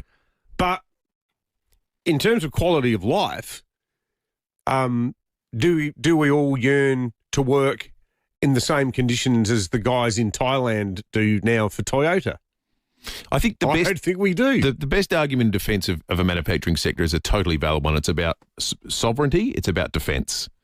You can't not make anything because then you're stuffed, especially if you're an island and you need to import everything. Okay, so that's a totally legitimate. That's a totally legitimate argument for trying to keep some sort of thing going. But for cars specifically, have you read recently what the German car industry is looking like? They're getting totally. They are being faced with many of the questions we were being faced with 20 years ago. Chinese imports, Chinese electric cars, BYDs and all that sort they of can't compete with it. Germany is facing a future where Volkswagen. they won't have a car industry. Yeah.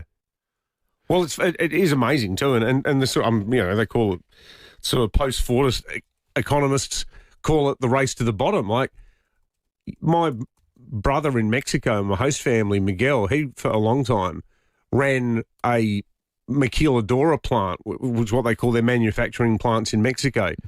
He employed about 150 people making jeans under license for Polo Ralph Lauren. And I went through the factory with him, and I was sort of dreading it, thinking, I love you, mate. I'm a bit worried I'm going to see kiddies, in sort of Dickensian conditions, working like steam-powered. Yeah. It was the schmickest operation. There were health and safety signs everywhere, and at the end of it, we were having a Corona in his office. He said, "What'd you think of it?" I said, "Mate, it's really impressive. It looks like a factory in Australia." I said, "Is it going well?" He said, "Well, it was." He said, "The problem now, we just can't compete with China." And this is in Mexico.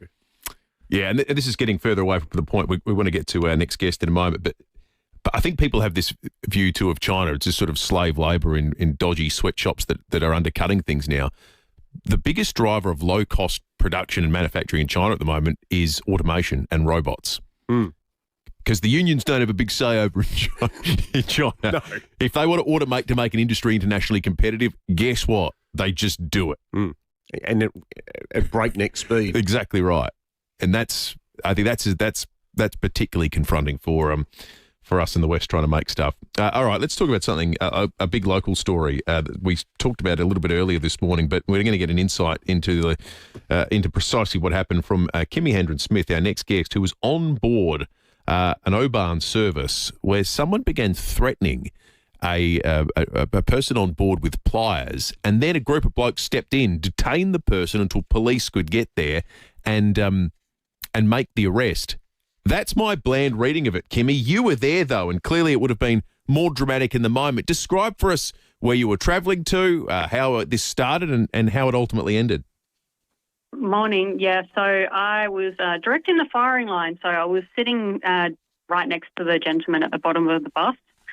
So caught the bus from Grenfell Street and, he just started to yell and abuse passengers on the bus. And, the lady opposite us was right in his firing line. She must have smirked at him or looked at him the wrong way.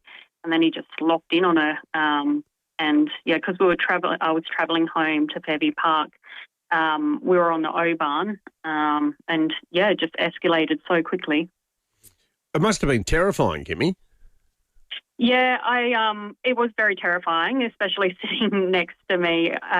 So I was trying not to look at him or give him any attention. I was just thinking about a poor girl in the Ukraine. That's what was going through my mind. And he was slowly getting more agitated, and because he was directing at people, it was very, very scary. You've probably been catching that bus for a while, Kimmy. Had you ever seen anything like this before? No, so I've been catching that bus for 10 years and never seen anything like that. Certainly not at that time of the day. So it's definitely shook a number of passengers that regularly catch that bus as well. So, yeah. It sounds like the driver handled it really well. Yeah, so there wasn't much he could do because he was literally on the O-Bahn track. So everyone was yelling for him to do something, to pull over or to stop, but he couldn't because he was actually on the track. So all we could do was wait until we got to the Paradise interchange to pull over. Yeah. Well, just an amazing incident, and well done to the Good Samaritans who got involved. And you also you took the video yourself, didn't you? Yeah, that's right. So when the gentleman that he went to go attack the lady at the back of the bus, he was rummaging for his bag before that, and then as soon as the gentleman seen that he was trying to get the lady in the middle of the bus, they just acted straight away, started yelling at him, pulling him back to try and restrain him and get him away from the woman. And then, I recorded some of it, and then when they said that he had a knife, I was like, yep, that's me out. I'm out of here, not sticking around for that. But, it happened so quickly. The guys did such a great job to remain calm and to de-escalate the situation until police got there. Yeah. Remarkable. Kimmy Hendren-Smith, thank you for sharing that story with us this morning. We had the video that Kimmy took playing on the live streamer while that was happening. 13 minutes to 9, some breaking news in the world of sport. One of our great Olympians, Ariane Titmus, has decided to retire immediately from swimming at the age of 25, the four-time Olympic gold medalist who, of course, is a notorious figure in the United States because she beat Katie Ledecky, who was sort of one of their first lady of swimming in the US has on multiple occasions in the 400 freestyle. Chris Jarma cooked for her in France, and they became quite matey. We interviewed her father, Steve Titmus. That's right. Who's of Journo, sports journo. That's right. Is that young for a swimmer to retire? No, I think Ian Thorpe retired at a pretty young age as well. Yeah. Cole Chalmers starting to look remarkable that he's going on at his age. Yeah. It does, I mean, it feels young for a sports person, 25 years of age, but with all the training and the hard work that goes into it, I mean, you have to build your life around it undoubtedly. But she's one of our Olympic greats, has decided to call it a day. That's just happened in the last minute or two. Yeah, remarkable career. All right, let's check traffic. We'll come back with more very shortly. Help Australians when it access critical medicines by visiting strongerpbs.com.au for more information. Road's looking pretty good for the run-in today. We're currently accident breakdown free, so that is nice. Take advantage of that while you can. Do have some works which are slow at Flinders Park per normal this time of the day. Grange Road at Holbrooks Road. Busy South Road, Karata Park, and quite slow to Kettleville Terrace at Kent Town. You'll find early morning cameras today. Fletcher Road, Birkenhead, and Grange Road, Grange. One painted nail, one powerful promise. Join a polished man to spark change, start conversations, and stand for a safer, kinder world. Sign up at polishedman.com. Adelaide's most accurate traffic on 5AA. Look at all this stock. All of it has to go. Go, go, go. At all TJM stores nationwide. It's TJM's national car park sale. Bull bars, rooftop tents, suspension kits, camping gear. Prices slashed. We're talking select canopies from just $1,999 and rock slider and bull bar bundles starting at $1,600. These deals are in-store only. And when they're gone, they're gone, gone, gone. Get down to your local TJM store nationwide. 17th and 18th of October. TJM. Take the lead. Here at 5AA, we're all about supporting local. The Excelsior Hotel. Live music in the front bar Friday night to Sunday night. The Excelsior, Coghlan Street, Brompton. Feels like coming home, but better. Upgrade to Australian made at Harvey Norman now with up to 25% off selected lounges, dining and bedroom furniture. Choose Australian made quality, support local manufacturing and save up to 25%. Hurry, in-store only. Up to 25% off lounges and recliners. Up to 25% off dining tables, chairs and benches. Up to 25% off customisable bedroom furniture, storage pieces and more. Limited time. Up to 25% off selected Australian made lounges, dining and bedroom furniture at Harvey Norman now. If you're serious about making a big difference to your outdoor entertaining area, get in touch with Big Difference Home Improvements. Everything they do makes a big difference. From outdoor blinds and roller shutters to verandas, pergolas, carports and stunning decks. Big Difference Home Improvements can help you make the most of your space all year round. Visit bigdifference.com.au for a free measure and quote. Don't just make a difference, make a big difference. Visit bigdifference.com.au. Experience the very best of over 50s living at Northern Community Residential Village in Penfield. Set in a serene and peaceful setting, Northern Community Residential Village offers a low-maintenance lifestyle amongst a welcoming community of like-minded people. A new release of stunning homes is now selling from just $450,000. Book a tour of the display home today and picture how bright your future could be. Visit ncrv.com.au for more information. Is your tech causing chaos? You need Gigs to You. Got a constantly crashing computer, weak Wi-Fi, problematic printer? Our fast and friendly gigs are available to come to you. No fix, no fee, Gigs guarantee.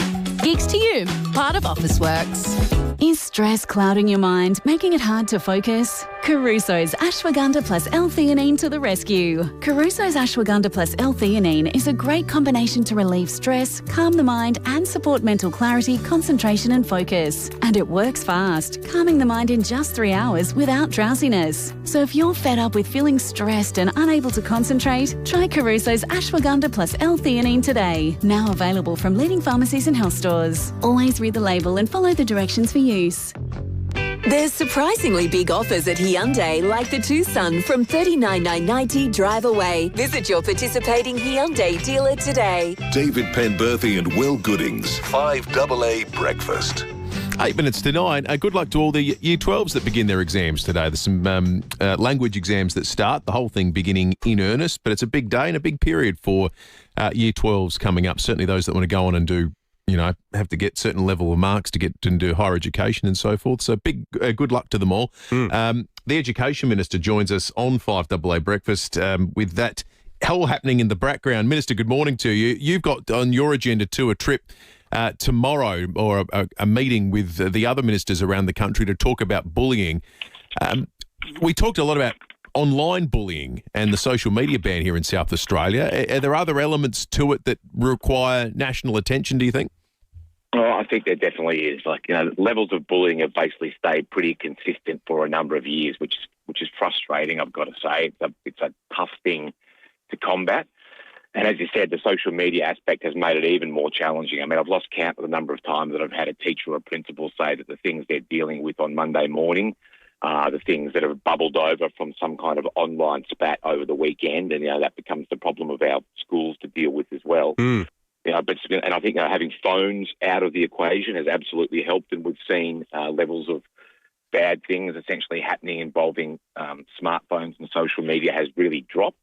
But the problem is, of course, as I said, that the use of it outside of school hours often bubbles over into the schoolyard and the classroom, and it becomes the job of the teacher and the school leader to deal with that as well. So, we're definitely still seeing bullying in schools. And the meeting that I'm going to be at tomorrow, though, is going to look at a whole heap of recommendations that have been made by a national review. It's gone all around the country, including South Australia a couple of times. So I'm really hopeful that we get some kind of innovative ideas about practical things that schools can actually do to try to help kids who are being bullied and to try to stop bullying happening in the first place. How hopeful are you and the other ministers, Blair Boyer, that the pending social media age limits are going to encroach on the prevalence of bullying? I am very hopeful. I think it will be choppy at the start. This is a big thing to do. And the practicalities of how it'll work, I think, will be complex. And as we all know, kids of this age are, IT experts, pretty good at trying to get around things. And I'm sure they'll try to do that here as well. The thing that gives me the most hope, though, is what we saw with the mobile phone ban was, and there was a lot of speculation at the start, and it was certainly a concern for me as minister as well about them trying to find a way to get phones into schools and keep using them. As the ban's gone on, kids have backed it because they are liking the schoolyard and the classroom more without having the phone there. And they're saying we like having a break from this stuff. And I know that if my mate's not on it, I don't feel that FOMO and the need to be on it either. So my hope is that as this social media ban goes on and we give kids space away from this stuff, they might actually start to back it, and instead of trying to find ways around it, just actually embrace a bit of time not being glued to a screen or dealing with the fallout of something that's happened on a social media platform. Yeah, exactly. And just finally, Minister, obviously exam time, by definition, involves a degree of stress. Stress not innately a bad thing, it's how you manage it. But what would your tip be to the kids listening and the parents listening? I'm always a little bit reticent to use that line, David, around, this won't be the defining kind of moment of the rest of your lives. And, if you don't get the grade you want, don't worry, there are other avenues.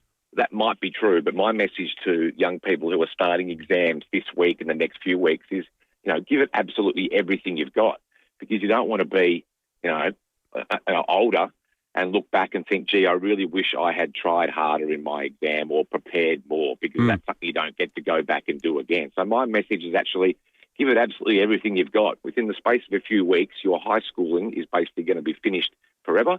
This is an opportunity to really, give yourself every opportunity in the future in terms of what doors it might open up for you. So, give it your best. Yeah, absolutely. Blair Boyer, the Education Minister, thanks for joining us. It's 4 minutes to 9. Let's check traffic on this Thursday morning. Better to be a member with RAA Road Service. The cheap spots that we've been able to spot for you this morning include North East Road. It's the best by a country mile. 5 stations along that stretch at $1.52.5. So if you're on North East Road, fill up. Otherwise, the Shell OTR Christie's Beach, $1.57.9. The Liberty Camden Park, $1.59.5. The cheapest diesel still mid-$60s, $1.65.5, the Mobile Northeast Road at Hampstead Gardens. Make sure you listen today to Leith Forrest's program, because this is going to be really fascinating. He's going to be chatting with people from Anderson's Solicitors, discussing the importance of estate planning and wills for South Australians and their families. So you can tune in this afternoon and have your questions answered. That's the beauty of the interactive lounge as well. You don't have to just be a passive listener. If you've got a very specific question, this is your opportunity to get it heard by the experts at Anderson's Solicitors, which is going to be terrific. And a big congratulations earlier to David, who is the winner of our Lucky Dumpling Market food and beverage voucher. We spoke with the person who's organising Lucky Dumpling Market earlier. It sounds like it's going to be spectacular. What was that wonderful noodle place called?